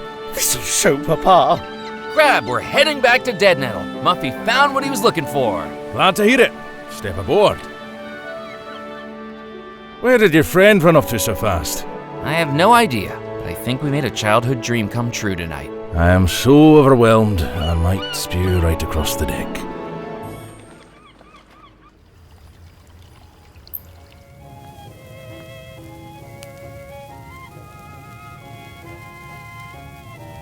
Good evening. It's about time you got here. I've been waiting for you. You have? Darn right. Give me another sarsaparilla and be quick about it. I told you I don't work here. You're a captain? They keep getting younger and younger. Do they give you a free pair of floaties with your license nowadays? Are you a captain? I was, a long time ago. Captain Cuthbert Moot's the name. Now I'm the island's lighthouse keeper.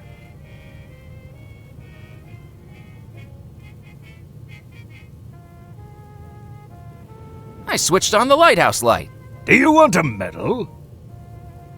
How come you're not captaining anymore? I had a bit of a bump with a lighthouse.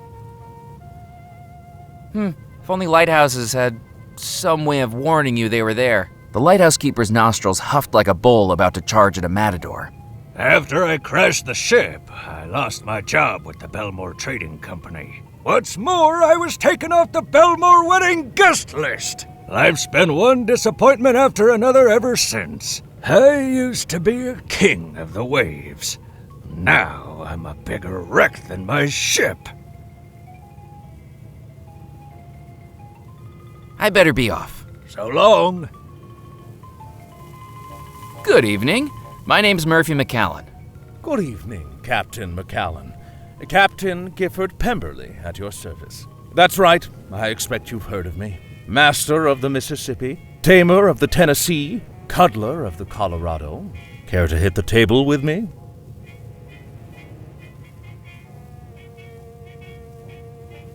I'll join you in a game. What are we playing?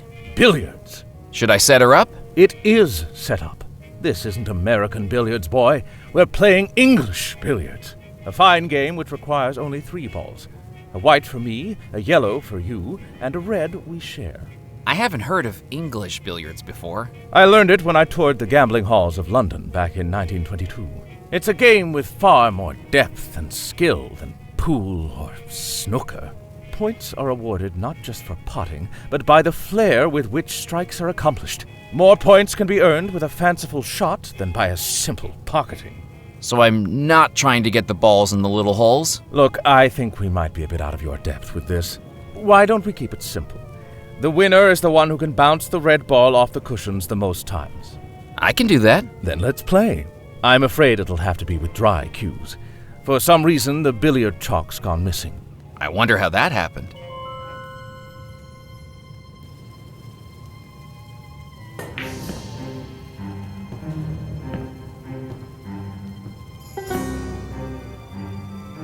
Sevens! Something to be proud of.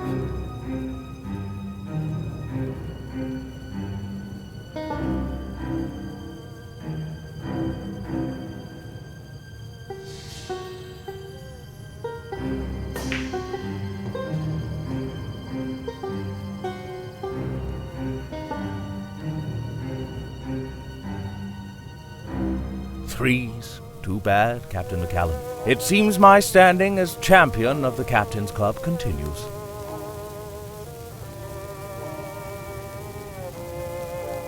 That trophy belongs to the club champion, and as I'm club champion, I'm telling you, hands off.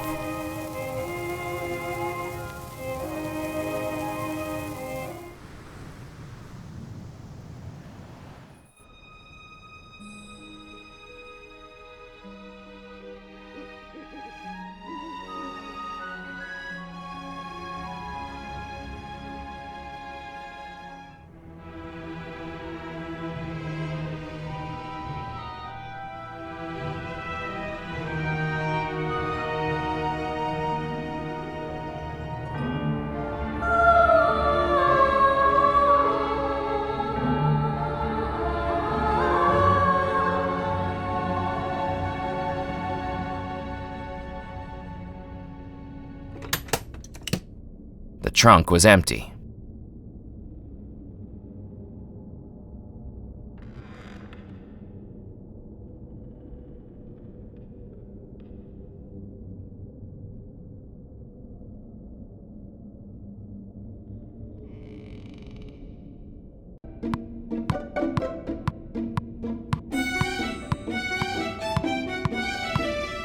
Hello again, Sebastian. Oh, it's you again. Not playing hide and seek anymore? I've outgrown it. Sore loser, huh? I didn't lose. You cheated. Anyway, I've moved on to this now. A paddleball? My mum found it for me after I told her I wasn't getting the tin boot I wanted for my birthday. It's not even your birthday. That doesn't matter. Anyway, what? Bet you can't do this. The little brat had me there.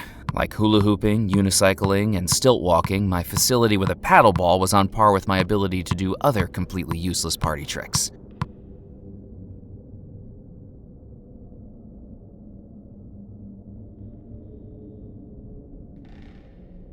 So, you think you're good with that paddleball, huh? Better than you'll ever be. Just name a trick and I can do it.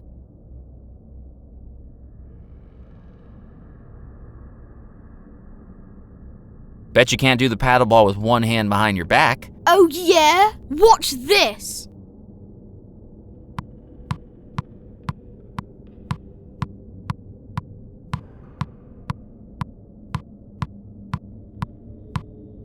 Hello, Sebastian.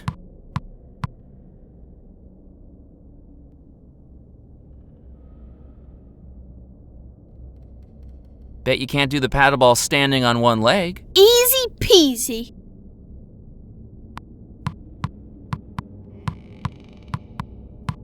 Hello, Sebastian.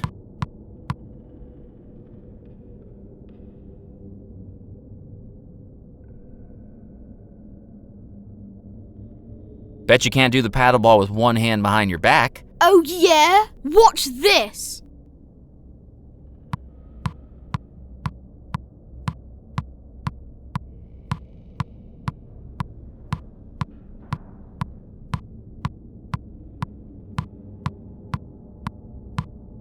Hello, Sebastian.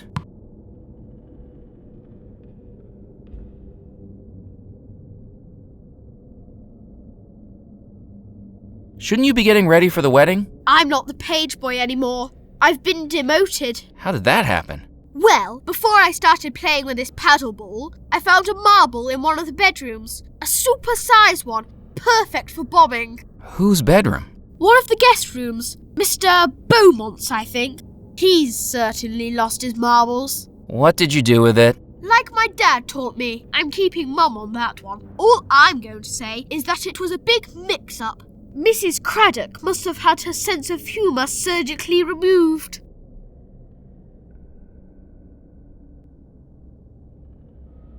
Bet you can't do the paddleball with your eyes closed. Look and learn.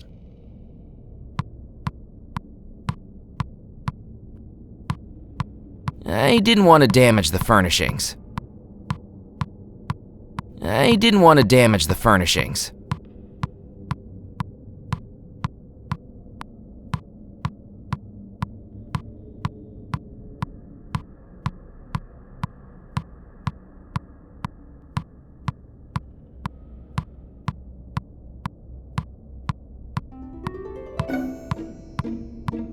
With Sebastian's eyes closed, I took out my scissors and when the timing was right, snipped.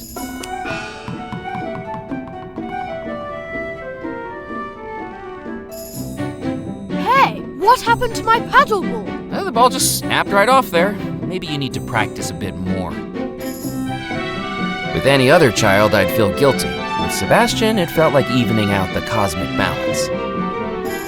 I bet Mallory was behind this.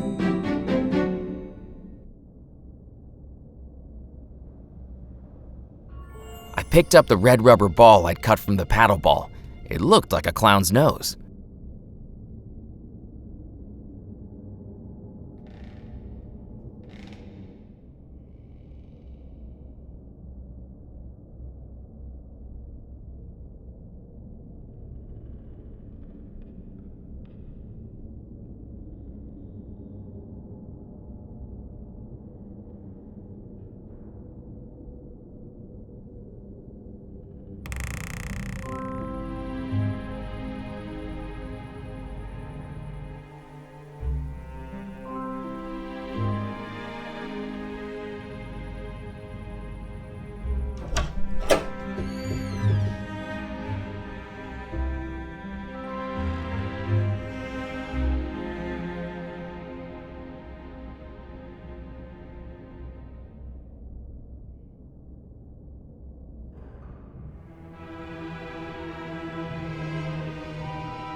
Walking back into the ballroom, the throng of wedding guests had dispersed to their guest rooms, replaced by chairs and tables neatly set out on the dance floor. Preparations for the wedding were gathering speed like a boulder rolling down a mountainside, and I felt like I was smack in the middle of its path.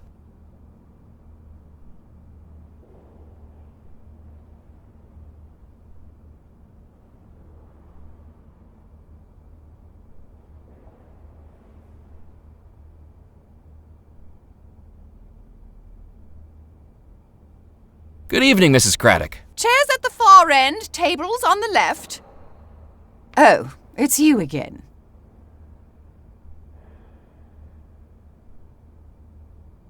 I heard you had a run-in with Sebastian Bach and his marbles. Oh, goodness gracious. You must be talking about the marble he found in Mr. Beaumont's chambers, I presume.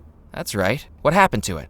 Well, that little deviant was supposed to be making himself useful as a page boy by watching over Mrs. Pritchett, our most elderly guest. Instead, with a single flick, Sebastian managed to bounce his marble off the skirting board, ricochet it off the chandelier, and land it right on top of Mrs. Pritchett's hairpiece. Well, kids will be kids, I suppose, as long as he got the marble back. It wasn't a marble at all. It was Mr. Beaumont's glass eye.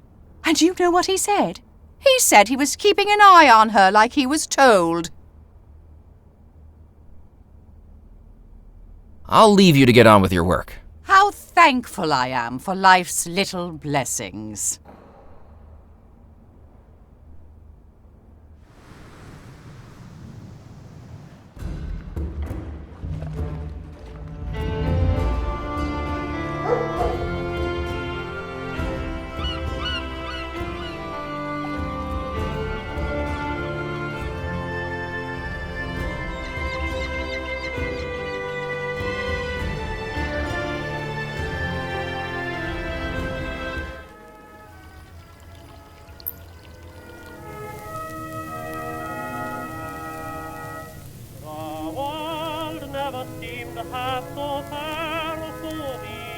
I had an idea.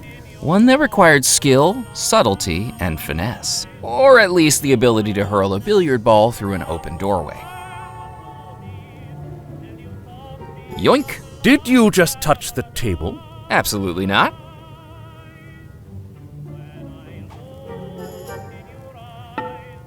Ow! Who threw that? Hello again, Captain Pemberley. Welcome back, Captain McCallum.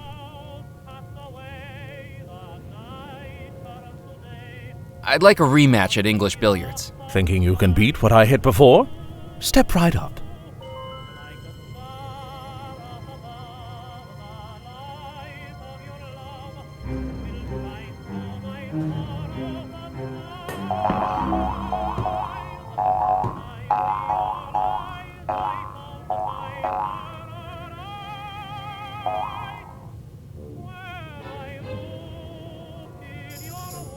I don't believe it. I've never seen 14s before. You must have arms like the coupling rods on a steam train. A blessing and a curse, as I've discovered more than once to my own cost. But I don't like to boast. Does this mean I win the trophy? I'm afraid it does, but you need to bring it back next Wednesday for the potluck. We'll have a rematch then. With my newfound title as Club Billiards Champion, it was time to claim my trophy.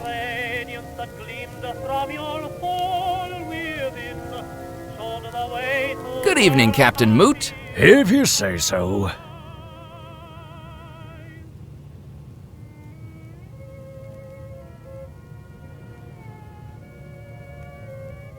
I better be off. So long.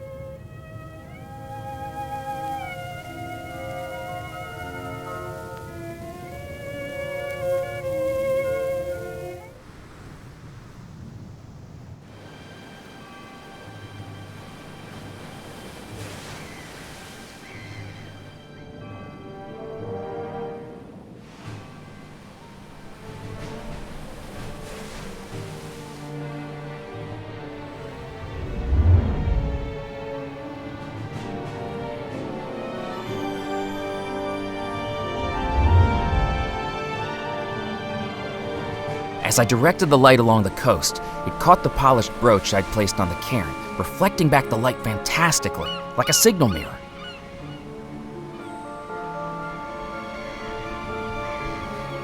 I needed to load some gunpowder into the cannon first.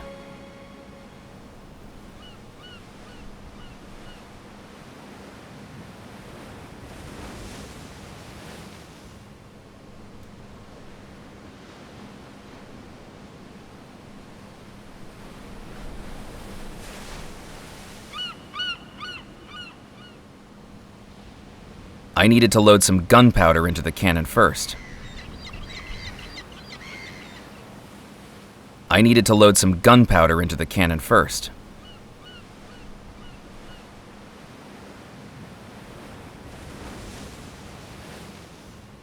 I needed to load some gunpowder into the cannon first.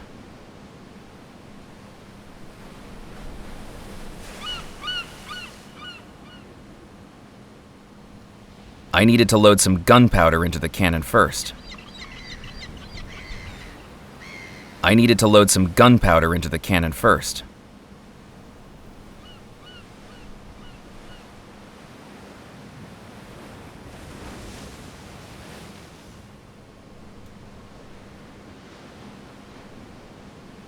The cannon looked like it might still work.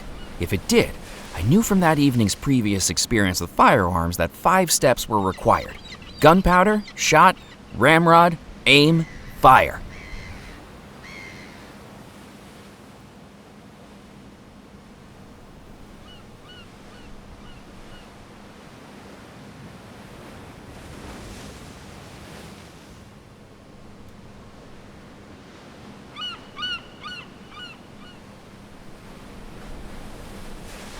I was pretty sure the ramrod was only intended to be used with the cannon. I needed to load some gunpowder into the cannon first. I couldn't do that. That wasn't going to work.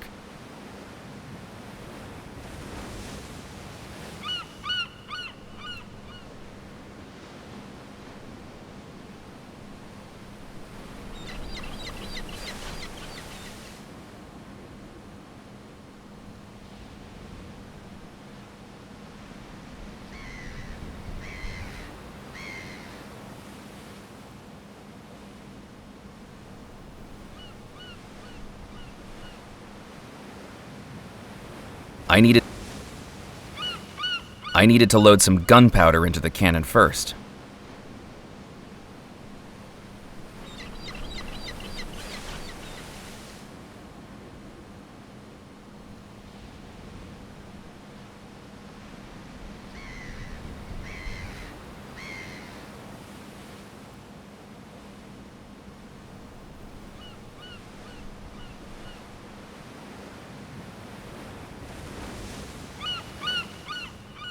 The cannon looked like it might still work. If it did, I knew from that evening's previous experience with firearms that 5 steps were required: gunpowder, shot, ramrod, aim, fire.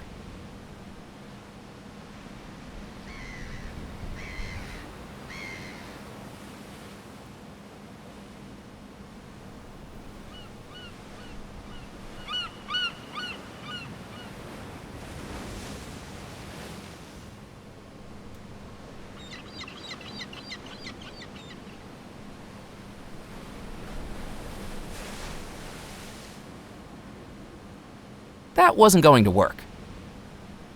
I couldn't do that.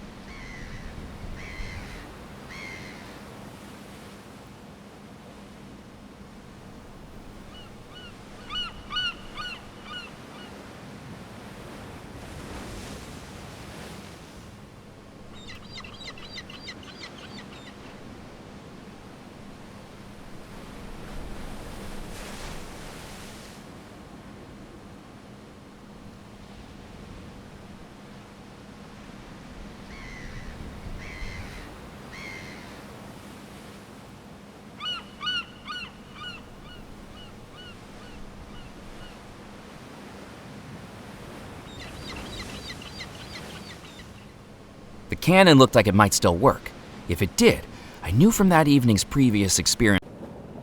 I took a handful of the spilled gunpowder.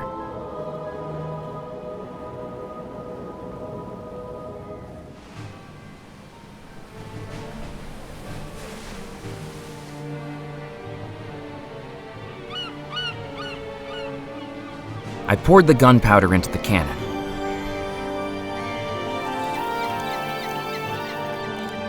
I loaded the billiards trophy into the cannon, spherical and solid metal. It was the perfect improvised cannonball.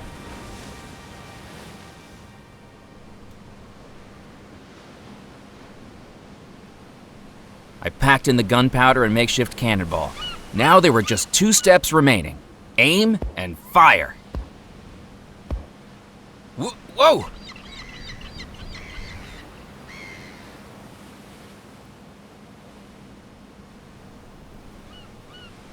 With the brooch at Crossbone Cove reflecting light back from the lighthouse, I knew exactly where to aim. I took a match out of the matchbook and lit the cannon's fuse. I felt like a pirate captain about to unleash a broadside barrage. Ready the cannons, you scurvy scallywags! Pull the ship to port, down with the mainsail! Buckle your swash and fire!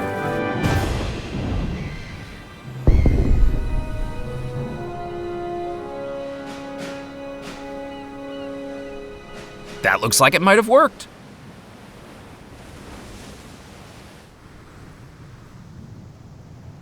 Well, blow me down. What's happened here? Did you do this, Murphy? I needed to find a way in. Well, Aladdin, I think you found your magic cave.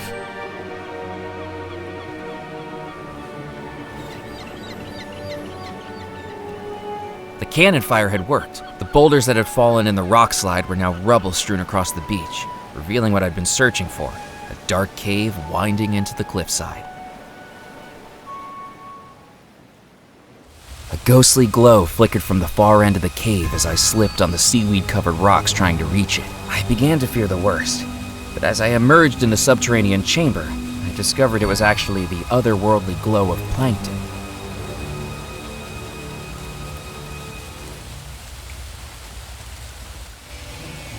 I found you, Xavier. Your final expedition won't have been in vain.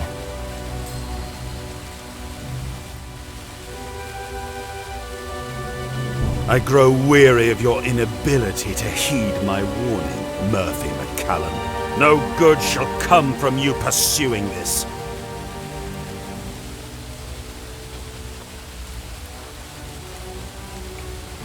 I will get to the Belmore treasure before you.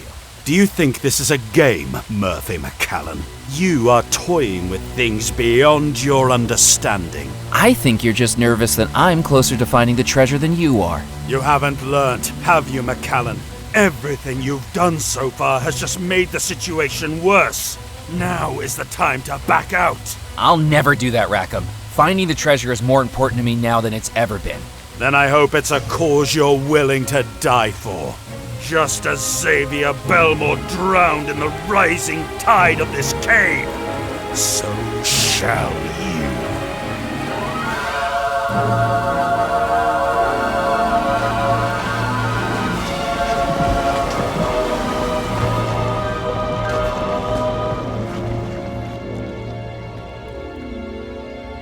When Rackham's earthquake finally stopped, I realized the route I'd followed into the cave was blocked. Tons of impenetrable rock and rubble now stood between me and the outside world. I was trapped. The only source of light was the glowing algae in the water, but even that dimmed to darkness when it went undisturbed in the quiet cave. At any point, the cave could fill up with seawater, drowning me just as it had Xavier. I needed to find a way out.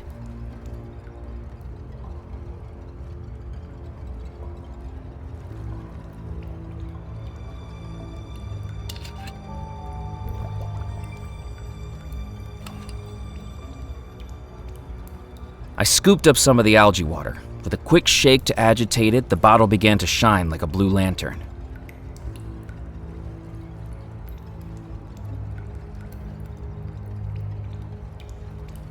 I wasn't going to be able to pick up the algae with my... As I stood still, I noticed the algae beginning to dim. I'd read that its glow was triggered by vibrations, and without my footsteps, it was getting darker.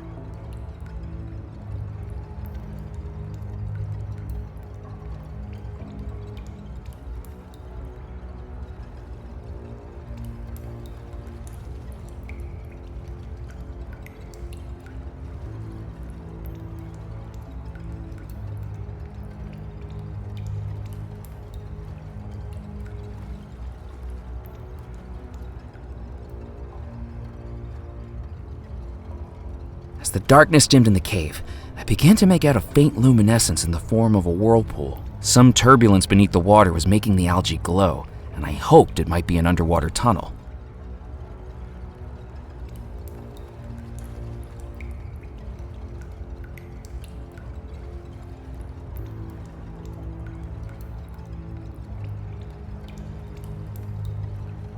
I didn't need to pour algae water on that.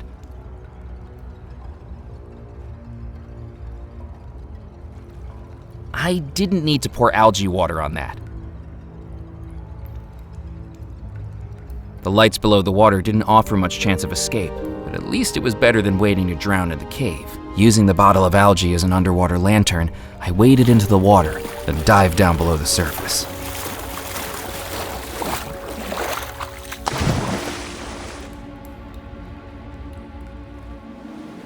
The underwater tunnels felt like a maze. I pulled myself past jagged rocks and twisting passages, with only the ethereal blue glow of the algae to light my way, until finally, with only seconds of air left in my lungs, I reached the surface.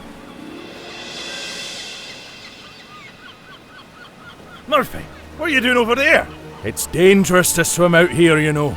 You could get washed into a sea cave or something. Thanks for the advice, Crab. I'll make a note of that.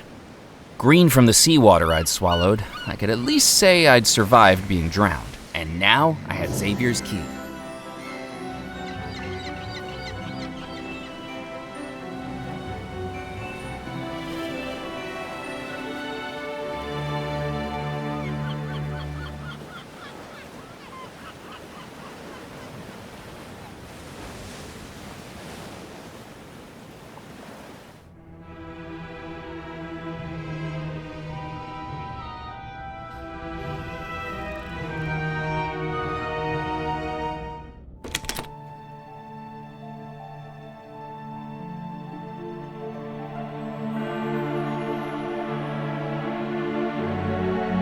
I searched through the pockets of the lab coat.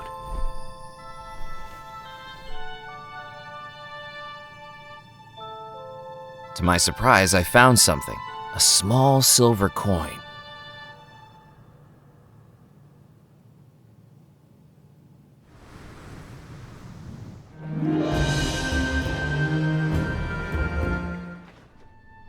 Welcome back!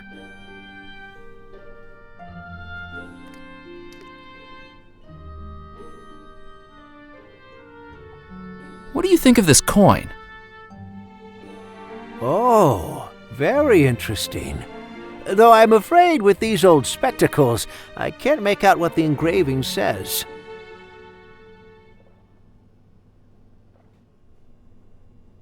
There is no reason to use the microscope without something to magnify.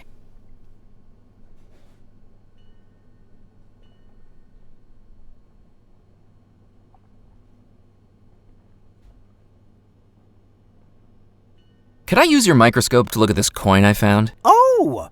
Are you a fellow fan of numismatics? I prefer the old ones. Yeah, never mind. Go right ahead.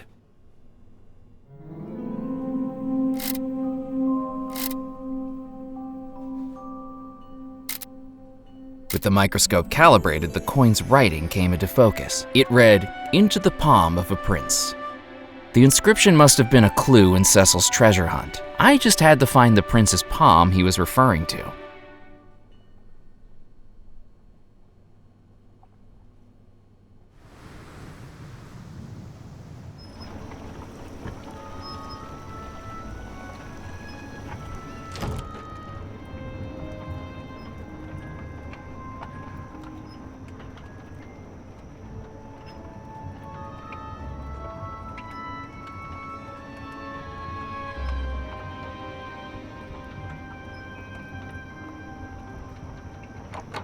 I tried the door, but it was locked.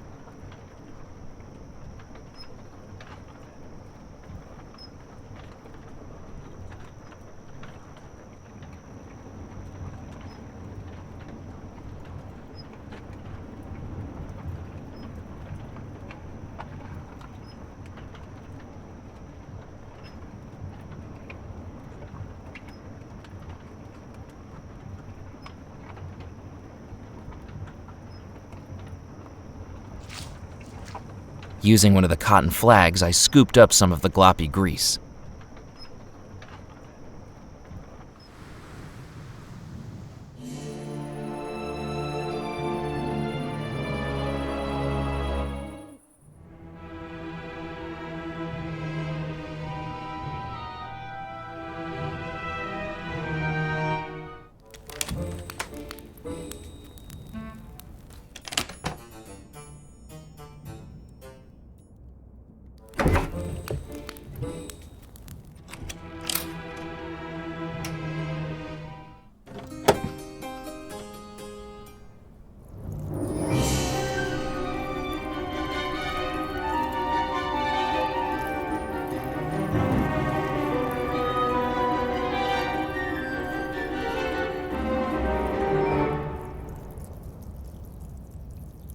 Following the inscription on the coin and realizing that the metallic statue depicted an Indian prince, I took a close look at the statue's palm. For the first time, I noticed a slight circular indentation, about the size of a coin. I placed the coin into the statue's hand. It fit the indentation exactly, into the palm of a prince. No sooner had I done it than I heard sparks and hums coming from inside the statue. That's when I realized it wasn't a statue at all. It was an automaton. A robotic figure made to move with cogs, wires, and electrical pulses. It seemed to be fighting to move, but then, nothing. Well, blow me over with a dandelion. I didn't expect anyone to get that working again. It's not doing much. Joints will be frozen, I should think. No wonder after all these years. Another job for me to do, and a dangerous one at that. Who knows how many volts Master Cecil ran through that thing to get it moving.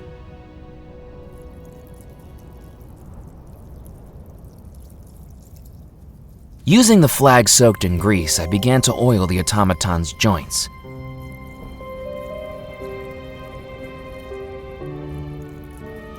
I placed the coin back in the automaton's hand and watched.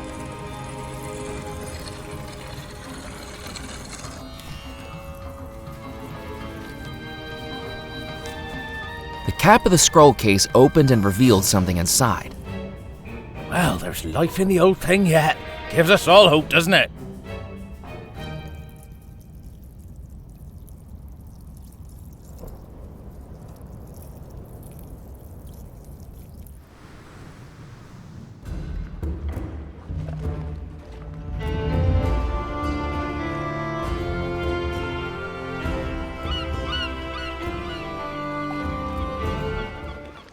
Well, aren't you a sight for sore eyes? I didn't think I'd be seeing you again, Mac. I thought you'd be swimming back to the mainland. Or, well, swimming with the fishes. How's the auditing going? Well, I quit my job.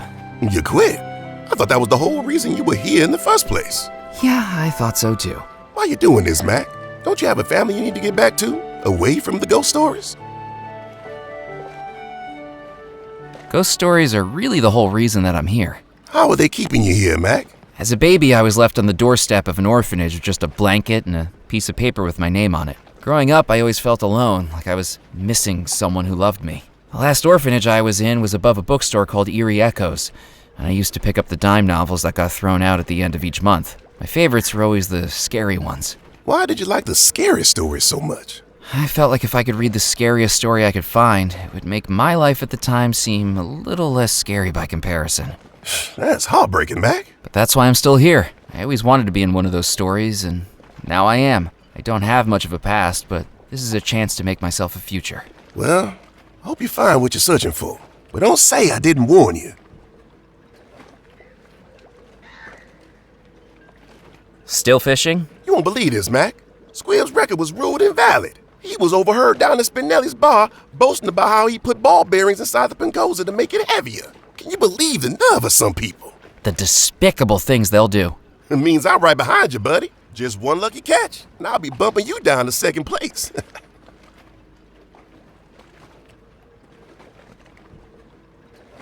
Is that a grill you've got there, Ned? 14 hours out here will give anyone an appetite. I'm not giving up just yet, but it'll be supper time soon. You're welcome to join me.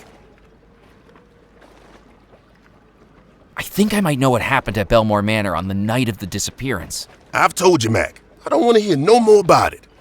But I think I know who the Phantom is. Murphy, don't even say the name. I've seen that aberration once. And that was enough. I saw those faces laughing at me every night for months. I won't go through that again. Ned's fear was real. I can only imagine what 3 decades of those faces would do to a person. Catch you later, Ned. See you around, Mac.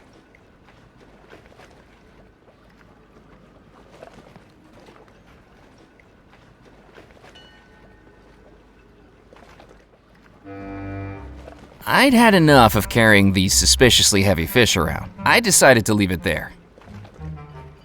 I had more important things to focus on than my stomach. Good evening, Ned. Hello again, Mac. Do you remember the Belmore Trading Company ever unloading a coffin at these docks? You know, now that you mention it, that does ring a bell. Yeah, back when I first started out, the Belmore's flagship, the SS Mysterium, came back into port a few days late, and Mr. Rackham rustled up a bunch of us roustabouts to help unload it, way earlier than we usually be out. Yeah, I remember that morning.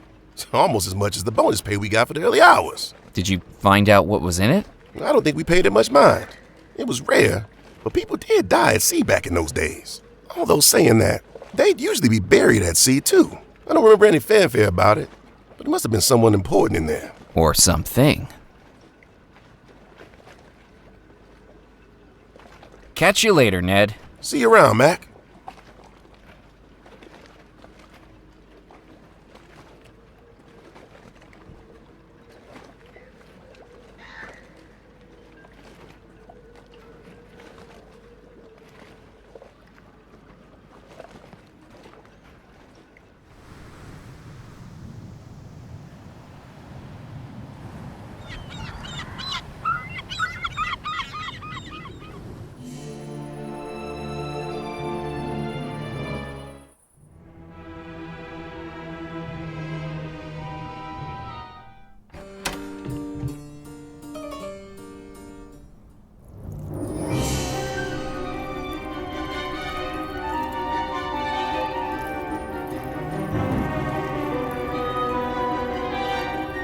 I picked up the piece of paper that had fallen from the statue.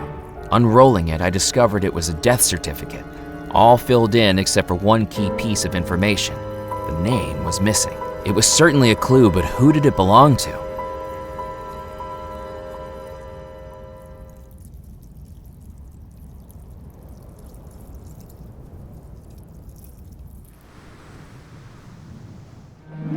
As I returned to the docks, I realized that Dead Nettle's usual smell of sea breeze and rotting fish had been replaced by something far more pleasant, the smoky scent of a fish I thought I recognized.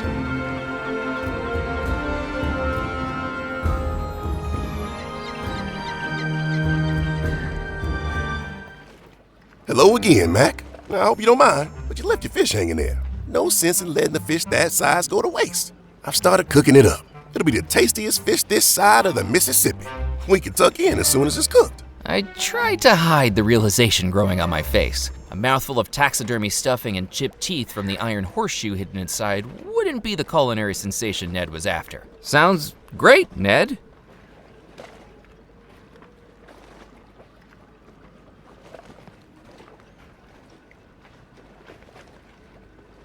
If Ned wanted to wait until the fish was cooked to tuck in, it was time to turn up the heat.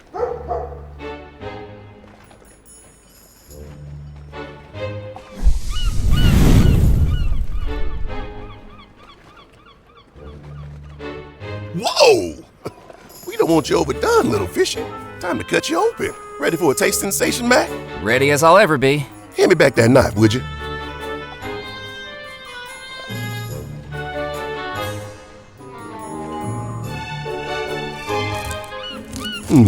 That's strange. There's something in here.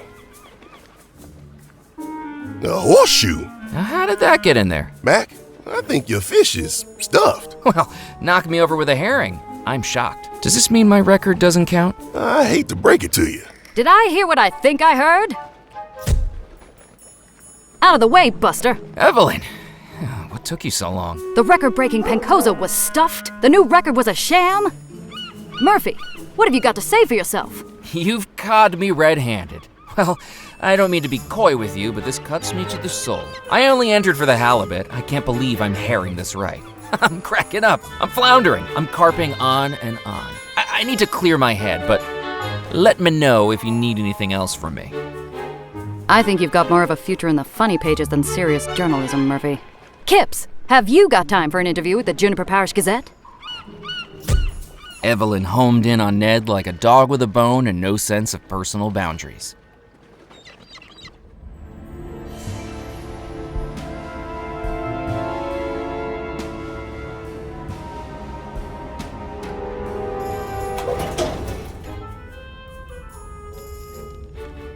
Local tradesman Lamont goes missing in the middle of the night.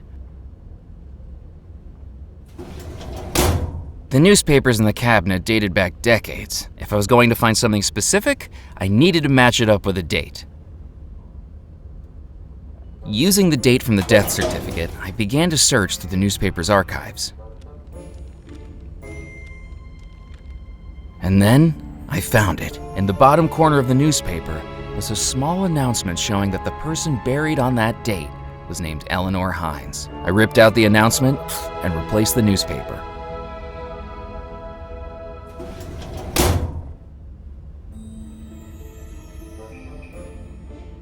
McAllen, I told you can't go back there. Whoops, look at the time. I've really got to be going.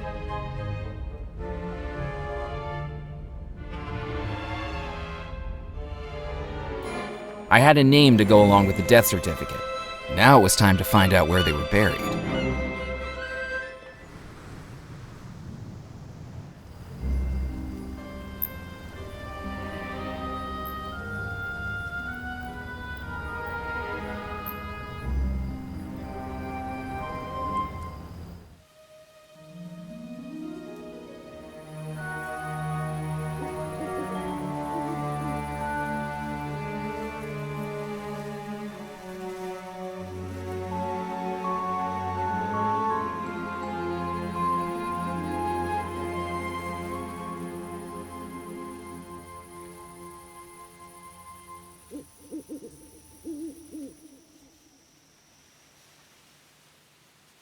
I began searching the graves for the name in the clipping, Eleanor Hines.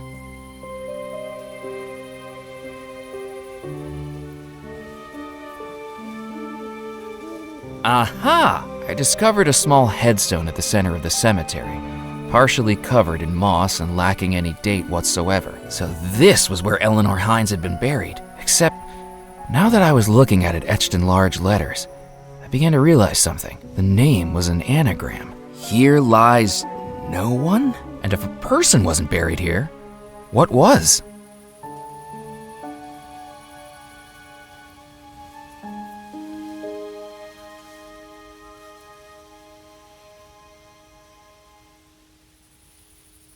To say digging up a grave felt eerie would be an understatement, but if something was down there, I needed to find out what it was.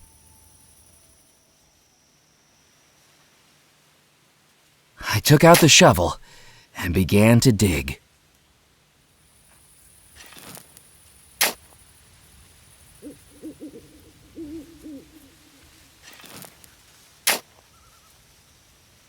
Eventually, I found something.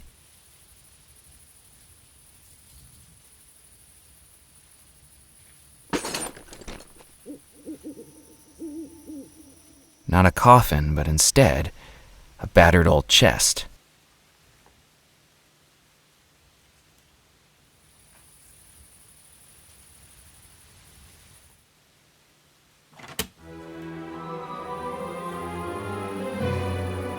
I opened the chest I dug up from the grave and found two things of interest: a round glass lens and an engraving in the lid of the chest.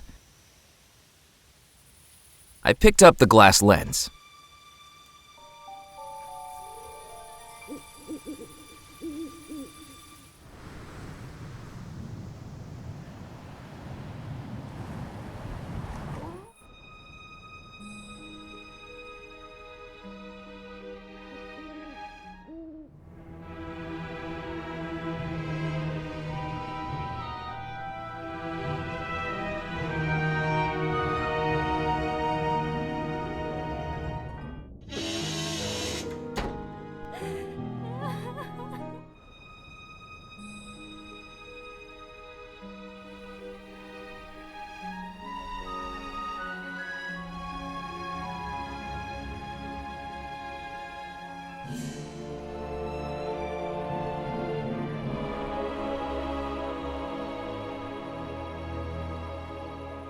I'd already risked my neck getting across it once.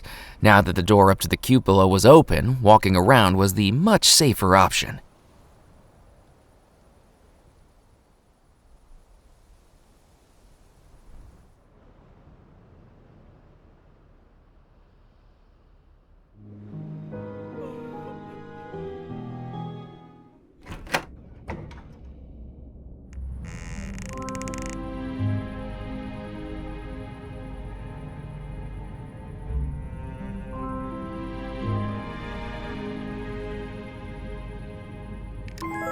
The small lens fit perfectly on the end of the telescope. I immediately looked through it to see what it would reveal. I spy with my little eye the next clue.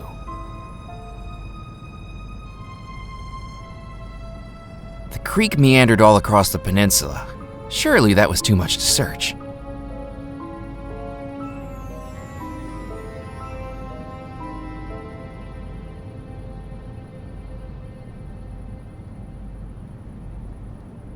It was a small creek running across the peninsula.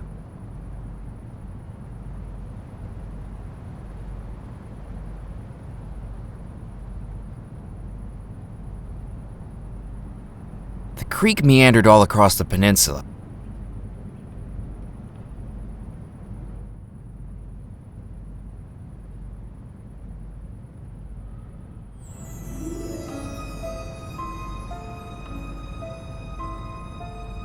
I'd already walked that road numerous times.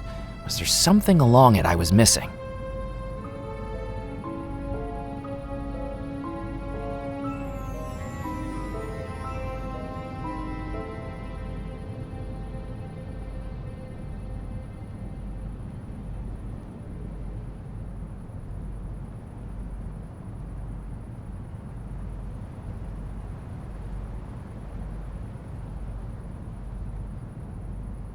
The Tale of the Mermaid. This must have been the location described in the chest's inscription, but looking through the gap in the weather vane, all I could see was darkness. With no easy path to it, I couldn't justify risking my life trekking through overgrown wilderness and the alligator-infested bayou unless I was sure something was there. I needed some way to light up the bayou.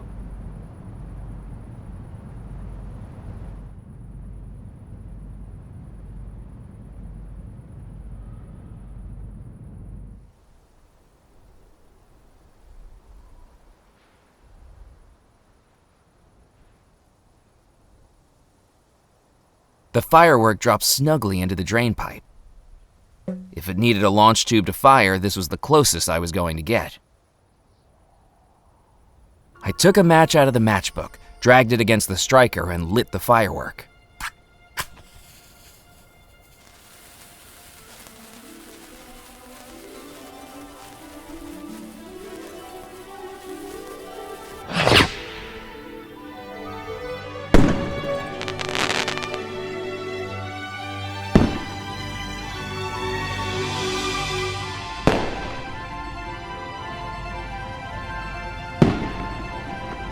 Illuminated by the glow of the fireworks, I could see something through the mermaid weather vane. It looked like a wishing well.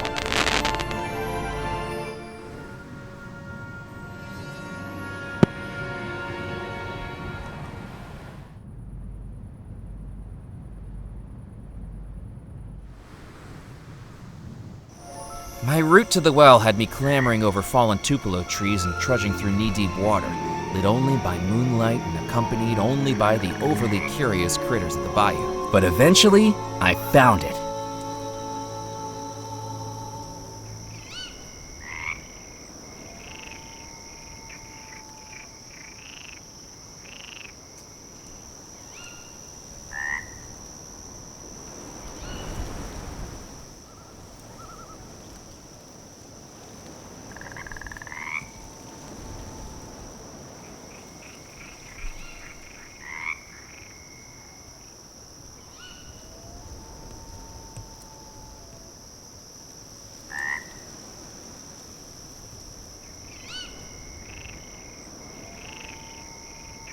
I wanted to turn the pulley, but realized the handle was missing. Without a handle, I wasn't going to get the leverage to turn it. I looked down the well. couldn't see the bottom. Perhaps the darkness concealed the next step of my treasure hunt, if I could find a way down into it. The swamp water was murky and dark. I wasn't going to find anything of interest in there.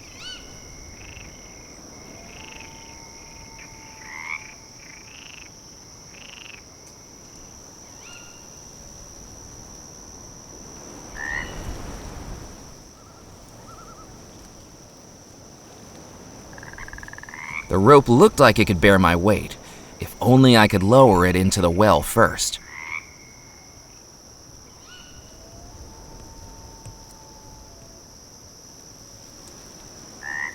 I looked down the well. I couldn't see the bottom. Perhaps the darkness concealed the next step of my treasure hunt, if I could find a way down into it.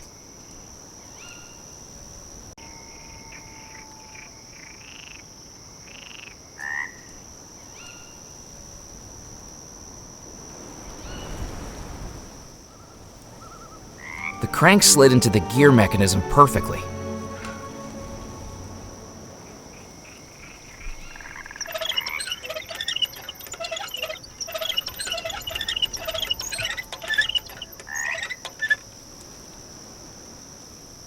I'd heard of throwing a coin down a well to make a wish, but never of throwing yourself down. I just had to hope a 30-year-old rope could still hold my weight.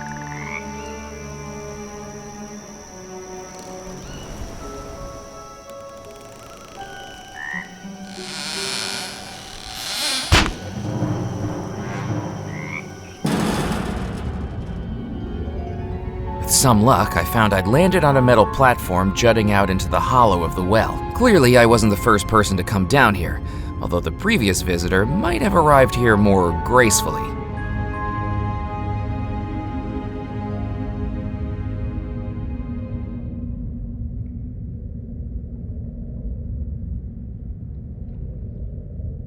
I picked up the rope and the spindle it was attached to.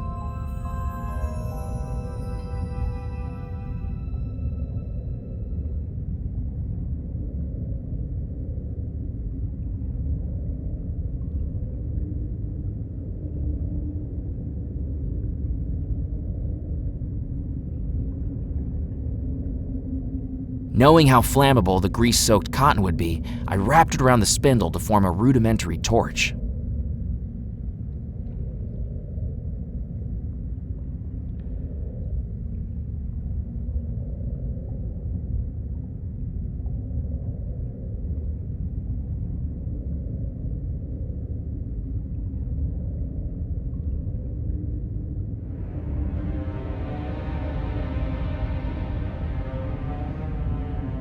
I took the final match out of the matchbook, careful not to drop it onto the wet floor, and ignited the torch. The torch burned brightly, dancing light into the formerly dark alcove, and that's when I saw it. Hidden within the rock face was a small metal box with a button on it. I pressed the button and immediately heard the sound of sparking electricity, seemingly coming from within the rocks themselves, and then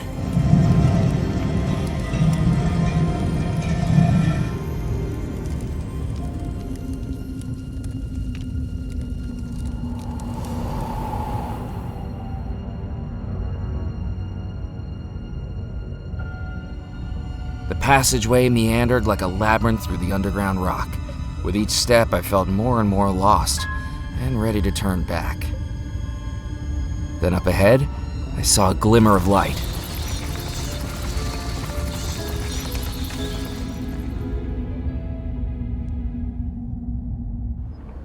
The top of the stairs appeared to be a dead end, but the wooden board blocking my way and the muffled sounds of electricity suggested there was more to this passageway than met the eye.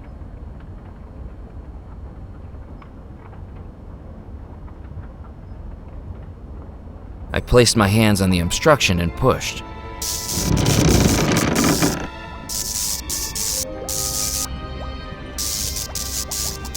I emerged into a dimly lit office that seemed to have been taken over by frighteningly active machinery, and from the familiar groaning of wood, I realized where I was.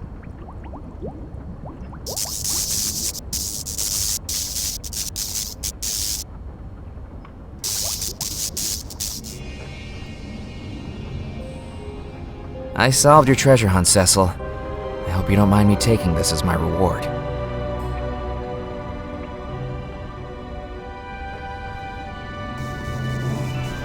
Murphy McCallan, you will pay for your insolence. I have the third key now, Rackham. The treasure doesn't belong to you.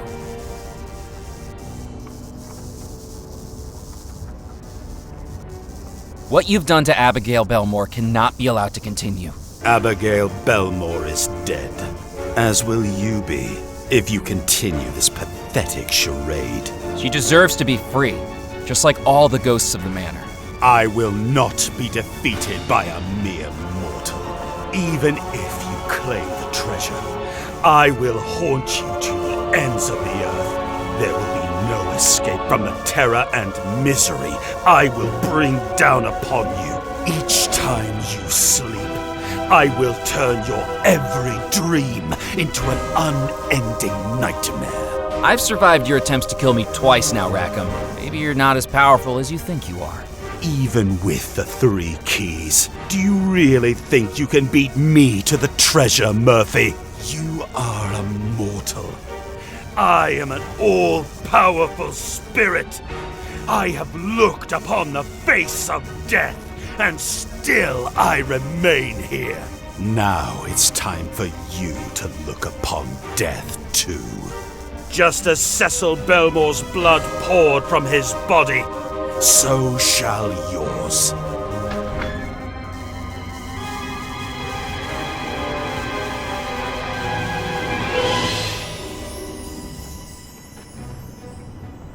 Rackham's telekinetic powers had dropped me onto the mill's conveyor belt. My wrists and ankles now tied with the same wire that was strewn about the mill. But at least the buzzsaw wasn't on. And then it got even worse.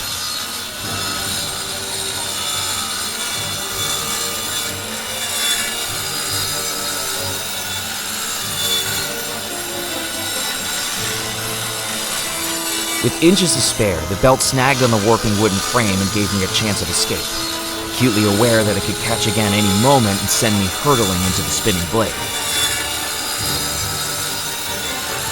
With my hands and feet bound, I couldn't reach my belongings.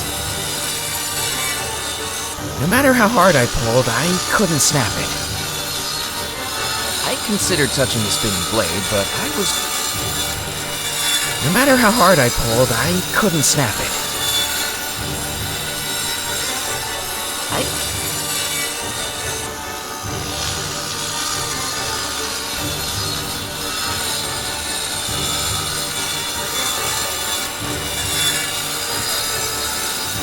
I considered touching the spinning.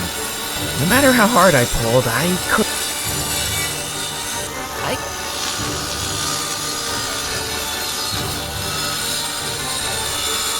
Carefully, I held the wire wrapped around my wrists against the spinning blade. It cut through them like butter, just like it would do to me if I couldn't get my ankles free.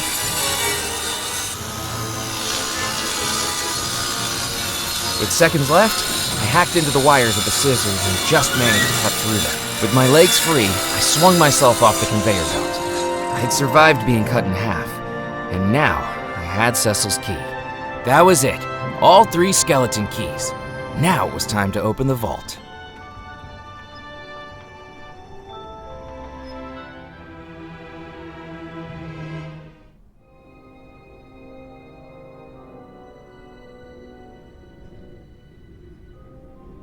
I placed the first key into the mantelpiece. The key didn't fit that keyhole. I placed the second key into the mantelpiece. I placed the third key into the mantelpiece and immediately heard a click.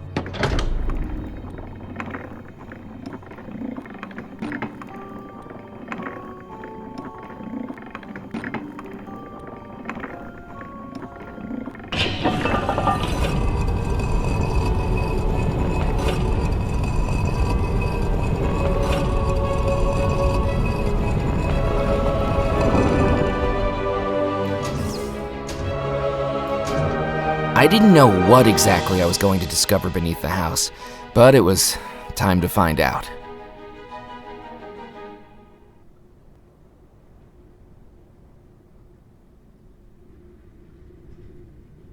I wouldn't go down there if I were you. This is the only way to save everyone in the house. I need to see what's down there. A cry for help will make no sound, with secrets deep below the ground. Dare he walk into the black, for once he's in, he won't come back.